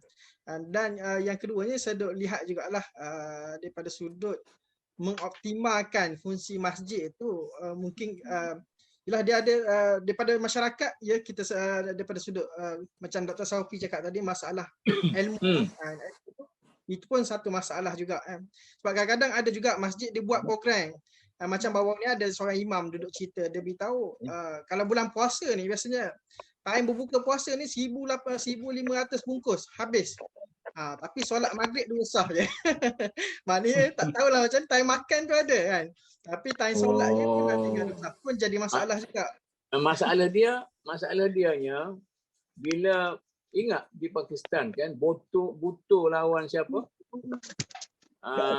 Benar Bhutto kan. Dia kata Bhutto memberi roti. Lepas tu yang satu lagi tu yang parti Islam kuat tu memberi akidah. Jadi benar roti pada akidah. Biasa dah tu.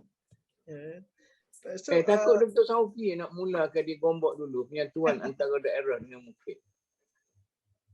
Biar ada sejarah sebut Dr. Saufi lah yang mula-mula melakukan penyatuan antara daerah dengan Mukit. Masjid Anda sekarang ni yang pertama sekali memisahkan, bukan memisah, meletakkan pendidikan akademi dengan pendidikan keperluan makan minum ni. Masjid Syakirin ada satu kita panggil Akademi Asy-Syakirin, di mana kita santuni rohani dalam satu pusat khas. Kita ada 8 pusat di bawah akademi ni, termasuklah Bina Insan. Asnah-asnah yang tadi bermasalah, yang kita kata dia bangun pukul 8 tu, kita pergi rumah dia. Kita bina diri dia. Kita ada satu pusat Bina Insan dipimpin oleh ustaz dan juga pakar-pakar. Dan kita join dengan UAE. Satu pusatnya ialah pusat kerjasama luar dengan UAE. UAE rektor turun Padang 2 minggu lepas dia turun Padang. Dan kita jadikan dapur masjid sebagai dapur asnaf. Supaya dia mari masak di masjid, dia buat berniaga. Oh gitu. Dia nak berniaga kat rumah, dia tak ada duit, dia tak ada dapur. Jadi kita bagi dapur masjid, dia masak, dia jual, dia dapat duit. Kita nak supaya dia solat bersama di masjid. Satu. Yang kedua yang Datuk sebut tadi, Ana duduk fikir saat ni pasal pejabat penghulu, pejabat Tok Pak, ketua kampung, Tok Pak ni ketua kampung. Yalah. Sepatutnya dia ada, Anda duk fikirlah nak bicara dengan penghulu Haji Fadli, supaya masyarakat yang nak pergi sana dia kena lalu ke masjid. Masjid Sain dulu. Contohnya kan, salah satu caranya. Tak boleh dia sesat sana, sini dia tak mari ya. Jadi kita nak dia kena lalu kat ni. Kita kata 3 Sain sini. Ataupun itu maknanya arrangement daripada bawah dah. Daripada bawah lah. Ada peringkat penghulu dengan nazir, kita kata. Penghulu, ketua kampung, nazir, dan kita boleh bincang dengan pihak OBD, orang besar daerah. Tapi tak sedap dengar lah Yang ni imam ni bos dia majlis. Tok Penghulu ni bos dia kajian.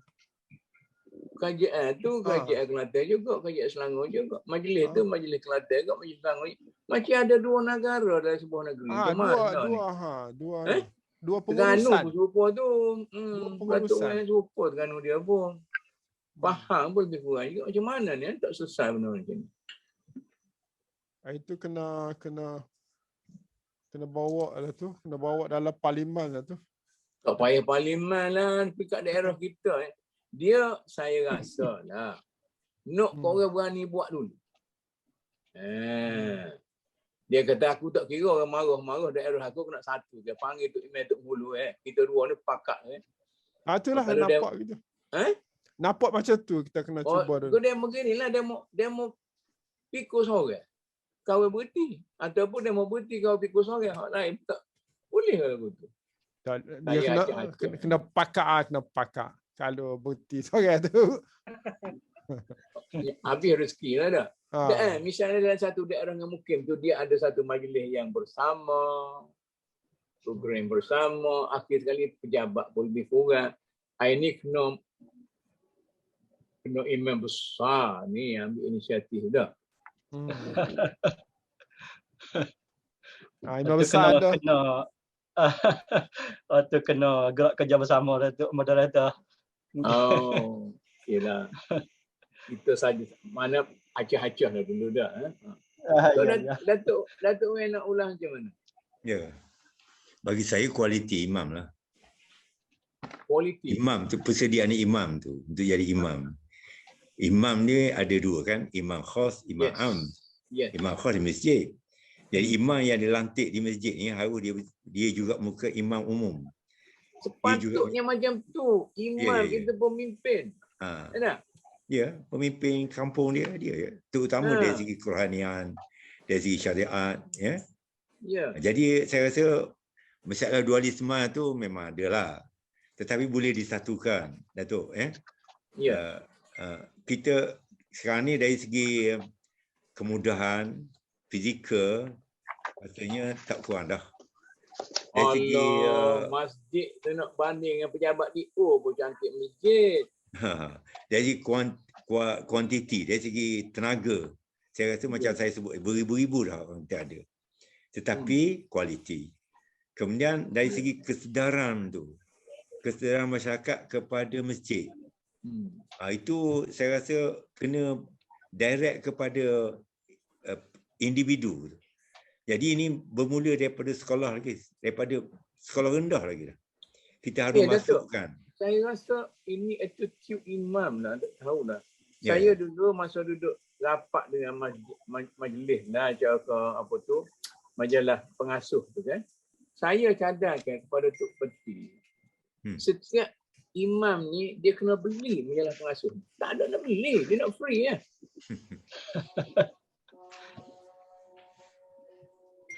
Macam mana? Ya. Takut kerana attitude bukan masalah ilmu. Dia punya sikap. Sikap. Itu penting. Macam mana tak tahulah, saya nak dengar. Saya moderator. Anda nampak tu. Ya. Anda nampak peranan pendidikan di sekolah pun tak jelas. Tidak berapa jelas dari sudut penekanan masjid, jemaah. Contohnya kita kata waktu Zuhur. Kalau kelas tu masih ada, dia Zuhur azan-azan je lah. Masjid sebelah masjid pun dia tak akan solat. Dia akan solat pukul 2 kalau hak masjid, kalau hak orang dia latih anak. Makna di tempat yang lain, di waktu yang bukan waktu yang diazankan.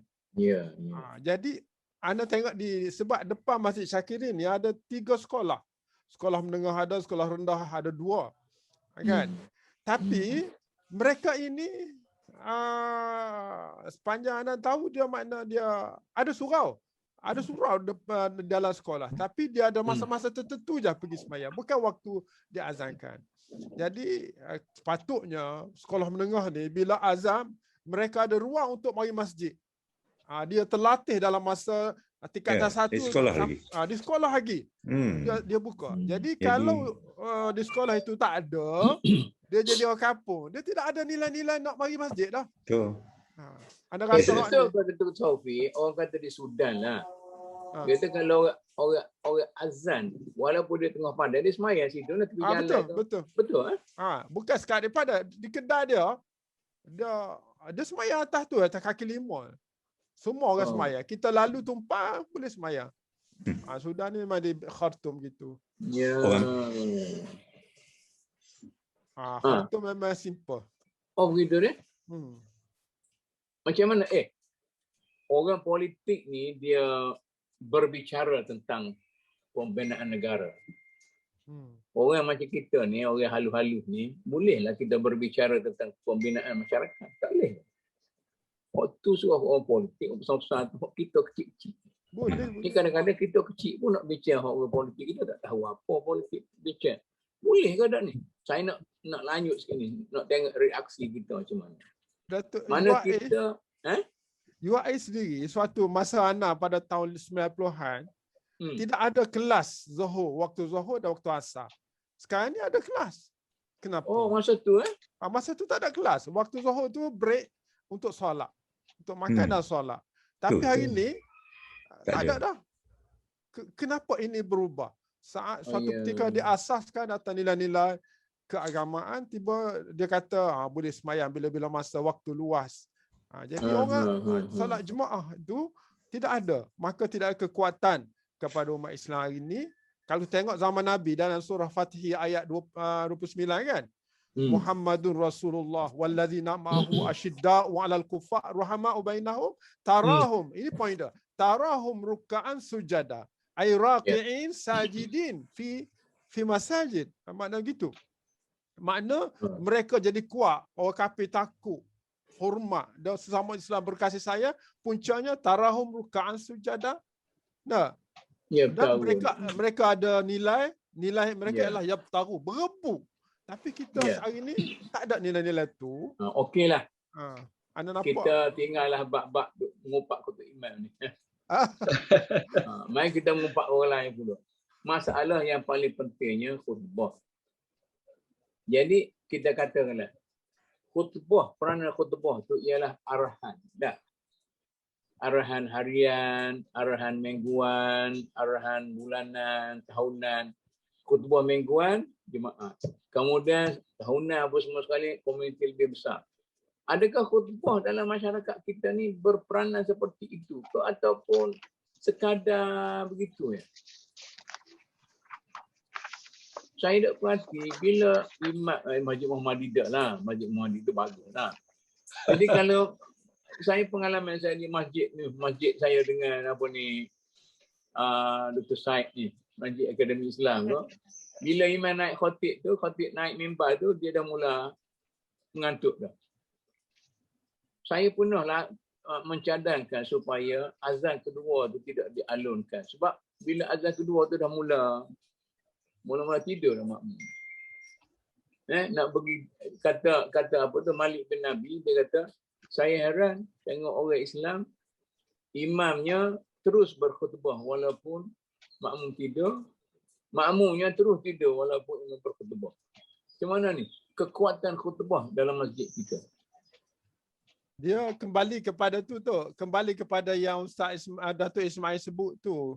Kepakaran imam-imam kita ni perlu dipikir dan dilatih lah. Contohnya, kalau mereka dilatih sebagai pakar khatib contohnya, dia boleh marah pada orang tidur tu. Kan Rasulullah pun tegur ke orang yang tak salat sunat tahiyat kan. Jadi sepatutnya ada nilai-nilai tegur tu. Cuma sebab kita baca teks. Maknanya khutbah kita ni resmi sangat. Begitu resmi. Ana cuba gini tu. Di Masjid Syakiri ni, ana satu ketika ana kelahi dengan Jais dalam mesyuarat nazir-nazir seluruh Selangor. Sahabat kekal lama pun. Ana kelahi. Ana kata kenapa tidak dibenarkan, tidak dibagi tauliah kepada imam-imam untuk berkhutbah. Dia kata berbagai-bagai sebab lah.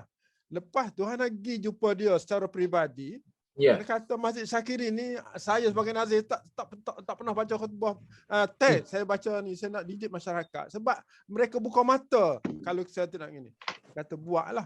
Dia beri pula. Tapi dari sudut undang-undang dia tak bagi. Maksudnya kekurangan latihan imam-imam ini menyebabkan pihak berkuasa tidak yakin dengan mereka. Dia tak mampu lah, tak mampu. Dia takut ikut lain. Betul. Dia takut guna politik, dia takut guna politik. Sepatutnya kita didik masyarakat ni politik tu tak payahlah kan. Orang kita ni kuat politik, suka sangat politik macam makan budu. Suka benar. Biarlah bertepat kita kata dah. Biar bertepat. Jadi benda itulah yang Jais nampak dia takut sangat sehingga dia tak benarkan. Anda pernah cadang supaya ditauliahkan khatib-khatib ni. Kan? Tapi tanya Datuk Ismail sekali pasal apa khutbah tu khutbah tulis resmi. Seperti yang Dr. kata itu betul lah. Ya. Kerana satu masa saya cerita satu kes lah. Satu masjid tu, masjid ke tempat tu tempat kita ke tempat pusat pengajian tinggi lah. Jadi orang masjid tu minta supaya masjid tu dikecualikan daripada membaca teks yang jabat agama. Ini sebagai satu test lah, kita nak tengok yang mana mampu atau tidak masjid buat begitu. Jadi kita kata okey lah, sebab dia orang tu kumpulan orang intelektual belaka. Jadi berkhutbah lah kawan tu, dia pakai teks juga, dia tulis juga tu. Tapi kita dapat bantahan daripada orang ramai, daripada jemaah. Walaupun profesor yang baca khutbah, tapi oleh kerana dia tak biasa kali, dia tertinggal rukun. Jadi jemaah ni sangat sensitif kalau tinggal rukun. Betul. Dia tak sah. Tak sah khutbah, tak sah lah jemaat. Walaupun khutbahnya begitu berapi-api atau begitu berisi, tetapi tak cukup rukun, dia orang tak diterima. Jadi itu menjadikan kita macam allergic lah. Dia khutbah daripada orang ramai, kita rasa. Dan ada satu masa tu baca khutbah tak pakai teks, sehingga makmum terpaksa angkat lengang dia, tunjuk jam. Jam ni maknanya lama sangat. Jadi beberapa peristiwa tu berlaku, termasuk juga khatib-khatib jemputan ni, dia diberi peluang untuk baca khutbah, dia macam bersyarah juga atas pentas, sehingga tongkat tu pun dia hentak misalnya. Jadi kalau kita tengok adab-adab baca khutbah tak sampai situ lah. Jadi oleh kerana itu sementara kemahiran yang saya sebut tadi tidak ada, maka diselaraskan khutbah. Jadi di Terengganu ada panel dia, setiap khutbah, setiap minggu ada khutbah baru. Hari Rabu macam besok akan diedarkan khutbah baru. Tapi baru ni kalau katalah di Besut, khutbah yang sama, lepas tu dekat Kuantan, adakah masalah sama satu khutbah satu negeri? Dia di Kuantan, negeri lain pula. Dia Kemamang. Dia Kemamang lah. Dia isu tu mungkin ada yang tak sama, tapi sekarang ni isu Ramadan contohnya. Tu okey. Isu Ramadan, baru ni Syaban ya. Isu Palestin sama. Isu senanglah. Terengganu ni misalnya. Tapi kalau isu padi perang di Besut, macam mana? Itu mungkin boleh diselitlah dalam khutbah kedua. Cuma saya cadang begini Datuk ya. Kita kena pasti mana-mana khatib yang berkebolehan menyampaikan khutbah yang ideal ni, maksudnya masanya tak singkat dan isinya mana kita boleh katakan boleh orang terima belaka. Saya cadangkan supaya kita kena pasti mana-mana khatib yang berkebolehan tadi, supaya cuma kita beri guideline saja, Datuk. Betul. Kita buat satu contoh khutbah minggu ini tentang Ramadan katakan. Poin-poin yang kita minta dia sampaikan, kita bagi 5 poin. Jadi di situ dia akan isi. Tapi di masjid yang dhaif ni, yang imamnya dhaif, yang perlu kepada teks, kita bekalkan teks. Jadi macam di Terengganu ada beberapa masjid yang letak di kawasan IPT macam Uniza, UMT contohnya. Jadi yang ini takkanlah profesor yang ijazah PhD tak layak baca khutbah. Khutbah sendiri. Betul lah. Jadi Datuk, orang duk marah ke majlis. Saya 2 tempat semaya yang saya bantu untuk boleh semaya. Mula-mula tu di Akademi Islam. Mintalah kebenaran daripada Jawi nak semaya Jumaat surah kecil kan. Lepas tu saya kata okey, tapi syaratnya kami nak baca khutbah sendiri, tak sihat Jawi sebab kita profesor apa semua sekali dah. Satu masa tu saya minta naik chancellor, timbalan naik chancellor baca khutbah tu. Kalau tak pandang kita tulis Arab tu apa semua sekali tu. Lepas tu pergi ke Ustaz. Dia semaya jemaah tak minta kebenaran majlis. Sebab dia takut majlis tak bagi. Saya minta lah jumpa dengan menteri pada tu buat. Tapi khatib tu Usman Muhammadi. Jadi tak payah khutbah tulis lah. Tapi majlis kat UIA tu orang hebat. Macam mana tu Ya, patut macam tu lah. Beri peluang.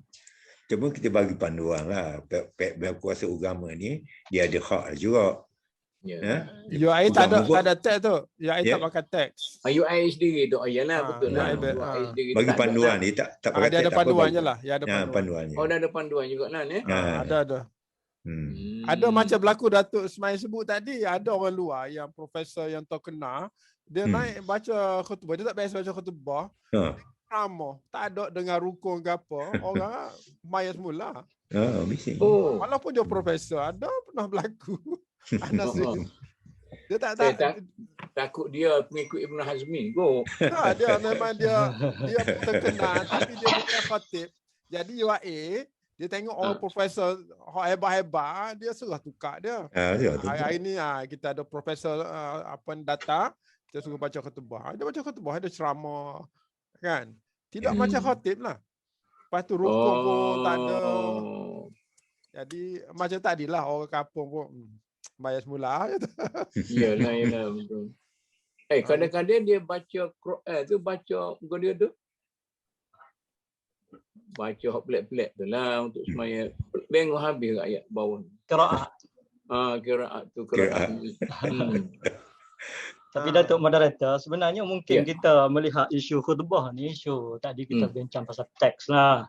Pasal apa keberkesanan khutbah ni kerana teks, baca teks dan itu mungkin sebahagian lah. Sebahagian cuma apa seperti Datuk Haji Ismail sebut, apa tu Dr. Saufi pada sebut tadi, memang ada masalah lah kalau dibenarkan. Maknanya saya sendiri pun kalau sebagai khatib ni kalau boleh tak nak teks lah. Tak nak terikat. Tapi apa tu isu yang pernah berlaku di Kelantan pun pernah berlaku. Apa tu majlis menerima surat saman kerana ada khatib yang baca yang berkhutbah tanpa teks masa isu ayam tak sembelih tu hari tu. Jadi itu antara masalah-masalah dan sebenarnya mungkin sebahagian daripada faktor yang menyumbang kepada kurangnya berkesan, tapi saya tengok di Masjidil Haram sendiri pun Imam sudah baca teks. Lepas tu tapi tak tahulah mungkin yalah dia tulis sendiri tapi masih teks lah. Apa tu mungkin tak tahulah, mungkin masalah masyarakat kita. Mungkin kita pun belum ada kajian kalau tak pakai teks adakah masyarakat kita tak tidur, ataupun mungkin sikap masyarakat kita memang khutbah ni tempat tidur. Betul lah. Jadi tradisi kan. Ana tak pernah dengar apa yang Datuk Ismail sebut tadi pasal latihan pegawai imam-imam ni. Sebenarnya Ana rasa perlu dah sampai masa dah kita buat diploma apa dia panggil imam-imam ni. Sebab apa? Sebab kita nak lepas dia baca tak baca teks pun kita bermasalah. Tadi kita kata dia tak ada guideline. Dia tidak ada orang kata psikologi nak berdepan dengan masyarakat. Siapa yang perlu sebut, siapa yang tak perlu sebut. Satu. Yang kedua, mungkin teknik nak tegur orang yang tidur semasa berkhutbah kan. Jadi dia seolah-olah tidak terlatih. Macam mana nak tegur orang yang sedang tidur? Sepatutnya. Macam mana nak tegur tu? Gemah. Tak, dia kata kalau dia kena mak jangan duduk tidur dalam masjid ni. Masa khutbah dia sebut mak, bangun mak Boleh ke? Aib dia pula.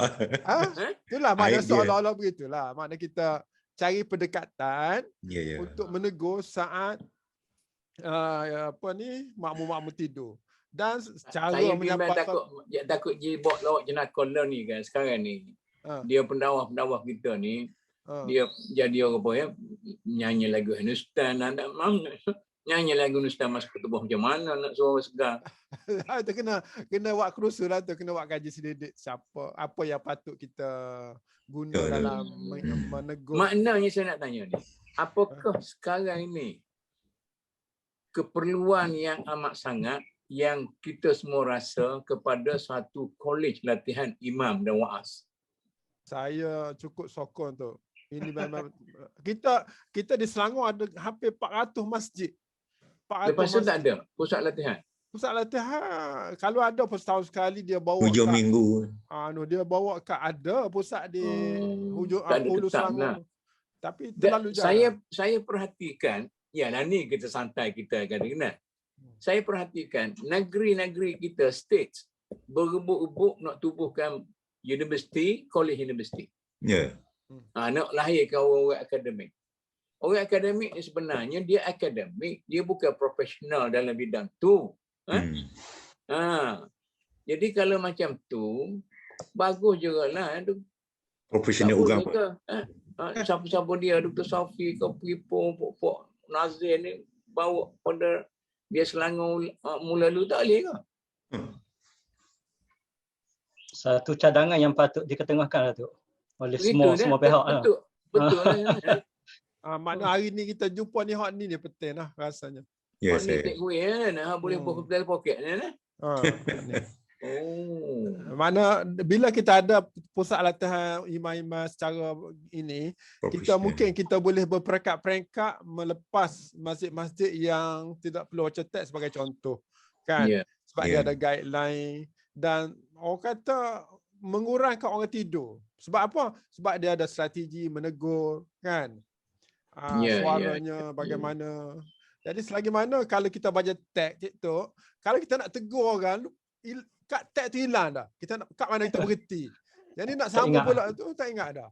Jadi Datuk, saya beri pengalaman saya lah. Ya. Ada khatib yang baca teks tapi kita tak tidur. Dia tengok teks tu, dia banyak tengok jemaah daripada tengok teks. Artinya semalam atau 2 malam dia dah baca dah rumah. Dia dah bersedia betul-betul. Ni dak setengah imam kita ni. Teks duduk atas mimbar. Mimbar baru nak buka. Masa tu dia naik. Ini memang berlaku banyak lah. Sebab tu kadang-kadang silap dia baca ayat. Itu kerja menteri masa Johari dulu. Jadi ngatuk mata ni bukan khutbah teks.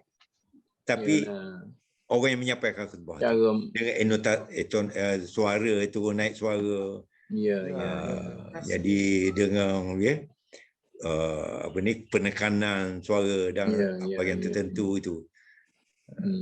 Itu je yang berbalik kepada Saadir kemahiran. Okey. Ya. Sila. Kemahiran tadi ya. Saya kemahiran tu lah.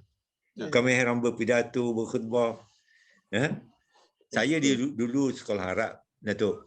Ya. Ada aktiviti khas iaitu majlis pidato, majlis khutbah kita panggil. Majlis al-khitabah. Tiap orang mesti pandai. Mesti berkhitabah. Betul lah. Sekarang tak ada dah. Tak ada dah. Agama pun tak ada. Nak masuk matematik banyak-banyak apa semua sekali kan. Dr. Said.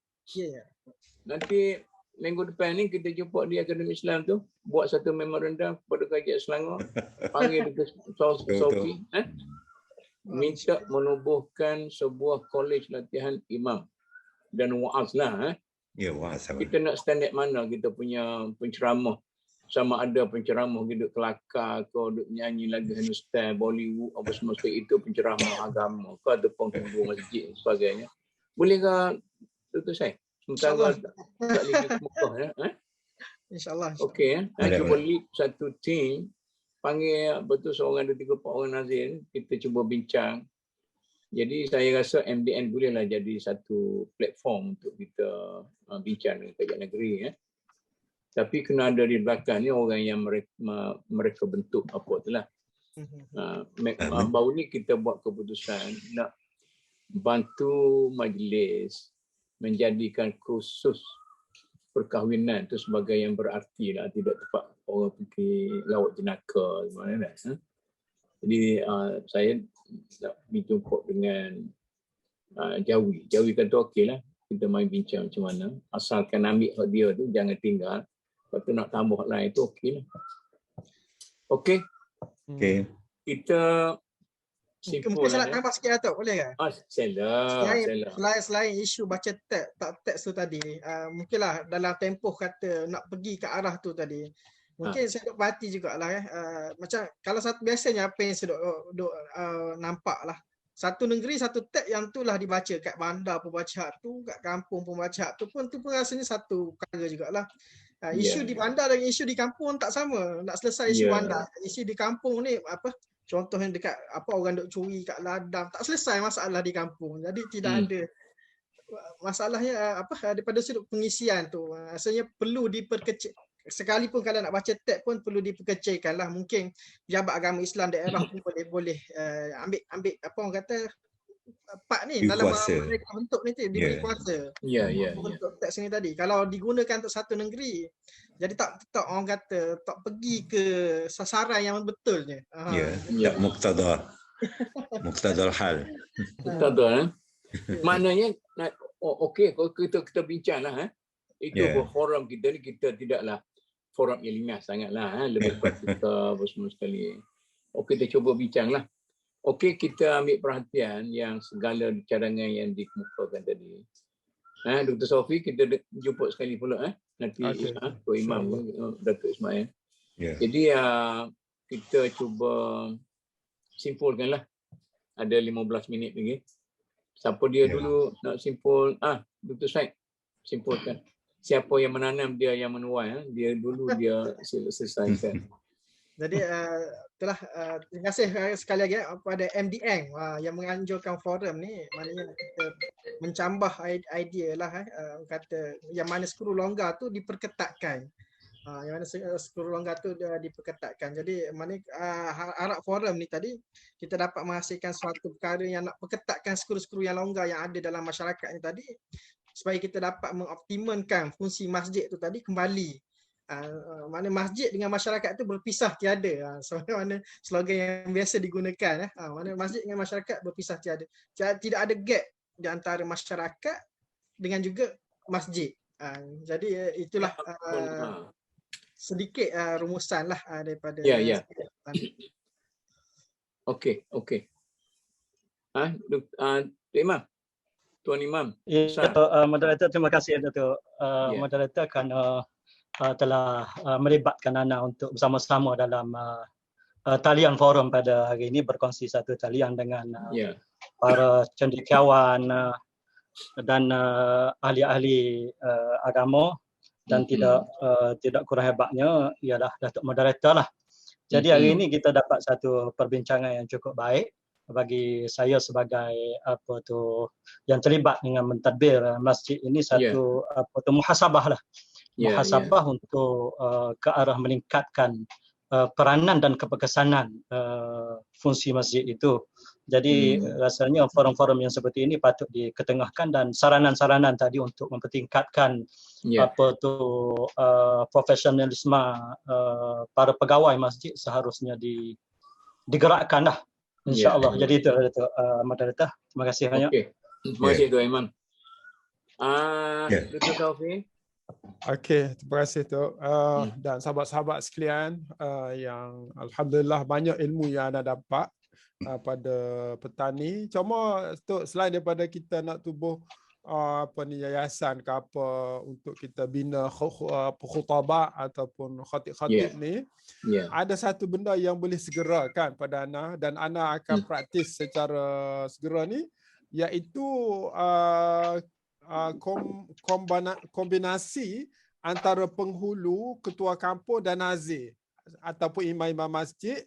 Dia kena ada mesyuarat bulanan nak selesai masalah masyarakat. Maknanya kalau dia pergi dengan penghulu, penghulu ada nilai-nilai yang diberi oleh nazir ataupun imam tu.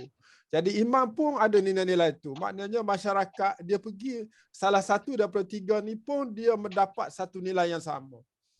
Jadi mungkin penghulu akan gerakkan untuk pergi ke masjid kalau nak benda-benda ni dah. Jadi masjid pun makna tiga peringkat yang membina masyarakat ni perlu duduk bersama. Hak ni kena bagi anak lah untuk sementara waktu yang kita setiap daerah boleh buat. Kalau daerah Gombak ni, kawasan Ana ni, penghulu Fadli dengan ketua kampung ada 3-4 orang ni, Dia kena duduk. Setakat ni 12 tahun dah Najib Nazir, jarang sangat kita duduk. Ada pun bila ada program bersama, jarang-jarang je lah. Kita tak tahu apa yang dihadapi, masalah dihadapi oleh ketua kampung, kita tak tahu apa yang dihadapi oleh penghulu. Penghulu mungkin Jadi, tak tahu. Dr. Sofi, inisiatif tu sepatutnya siapa dia ambil? Tak tahu. Jabatan agama ke, pejabat DO ke? Setakat ni macam Datuk kata tak adalah, dia jalan masing-masing. Jalan masing-masing. Jadi anda nampak benda ni daripada hasil pada perbincangan ni, kalau orang yang terlibat ni kita kena susung lah. Paling-paling tidak macam Datuk kata, satu kawasan kita ni kita cuba tangani dulu sebagai contoh. Itu sajalah sebagai penutup bagian. Dan terima kasih banyaklah pada Datuk bagi peluang berdana. Okey, terima kasih sama. Datuk terima kasih yang pertama pada Datuk beri peluang kepada saya Datuk Pecing ni. Beri pandangan. Terima kasih benar ada peluang pakai sepiah putih kerana pengaruh rakan-rakan import panel pada hari ni. Tapi seperti yang kita kata, masjid ada 3 komponen kan? Fizikal, kemudian pengendali dia, Imam Bilal dan jemaah.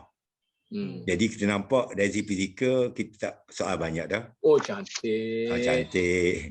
Dari segi profesional yang ada di situ, nampaknya kita dah setuju cadangkan supaya adakan maktab ataupun profesional khas untuk imam dan muaz ni. Dari satu segi lain, saya seperti yang saya sebut tadi, kena ada juga satu kempen yang bersistem lah, yang ada dia punya perancangannya, yang ada dia punya tahun-tahunnya, tahun ni apa nak buat. Kempen tu yang menyeluruh supaya orang ramai nak pergi masjid atas dasar kesedaran, atas dasar keimanan dia. Ini ya'muru masajida man amana. Atas kerana dia nak menyempurnakan iman itu, dia imarah ke masjid. Dia datang ke masjid.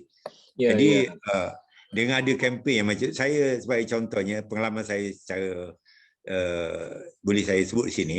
Bila kita di masjid, kita senaraikan dalam skrin dia tu tentang fadilah dan adab-adab masjid, nampak ada pertambahan sikit peserta dia. Oh begitu. Walaupun tak ada kuliah, tak ada apa, nampaknya orang datang ke masjid. Mungkin kesedaran. Bila kita beritahu apa Allah Ta'ala kata, apa Nabi kata tentang masjid, dan apa kelebihan-kelebihan orang datang ke masjid. Jadi dia terpanggil kerana masjid tu. Kerana agama masjid. Kerana tawaran-tawaran daripada Allah dan Rasul. Bukan kerana kuliah saja. Jadi kita tak nak juga kalau kuliah ada, penuh masjid. Tapi bila kuliah tak ada, satu saf saja. Jadi datang ke masjid kerana kuliah. Sedangkan pada prinsipnya datang ke masjid kerana sujud. Itulah pada pandangan saya. Kita masuk satu lagi, kita cadangkan kepada pihak berkuasa supaya merancang satu kempen yang menyeluruh, melibatkan semua agensi dan organisasi termasuk NGO, supaya turut sama, termasuk daripada peringkat persekolahan lagi. Itu saja, dan terima kasih banyak-banyak kerana saya pun dapat menumpang samalah idea-idea untuk kepentingan di tempat saya juga. Wallahualam. Assalamualaikum warahmatullahi wabarakatuh. Okey. Terima kasih. Saya rasa gembira hari ini kerana dapat bersantai dan kita boleh membincang apa yang penting bagi masyarakat kita, terutama sekali kita tahulah hasrat untuk memperkukuhkan Islam dalam negara kita ini tidak lagi menjadi hasrat pihak-pihak tertentu saja. Sudah menjadi hasrat semua orang. Cumanya bagaimana cara kita nak capai hasrat itu yang kita perlu bincang sekarang. Mungkin kita tak banyak lagi nak berbincang tentang prinsip dan metodologi dan sebagainya, tapi kita nak bincang macam mana nak buat, laksanakan. Lama dah kita tentang falsafah dan sebagainya. Begitulah para penonton dan pendengar sekalian perbincangan kita pada petang ini, dan saya berharap supaya kita dapat sedikit sebanyak, bukan sedikit sebanyaklah, banyak faedah secara praktikal untuk lebih mempertingkatkan lagi Islam dalam masyarakat kita. Dan insya-Allah sehingga kita berjumpa lagi pada minggu hadapan. Saya Mahmud Zudi mengucapkan banyak terima kasih sekali lagi kepada para ahli panel dan terima kasih kepada para penonton yang sabar. 2 jam ni bukan senang orang nak dengar kan. Tengok pilihan Ustaz bolehlah 2 jam, tapi dengar forum agama itu suatu benda yang sangat berbeza. Akhir sekali, wabillahi taufiq, wassalamualaikum warahmatullahi wabarakatuh. Waalaikumsalam warahmatullahi wabarakatuh.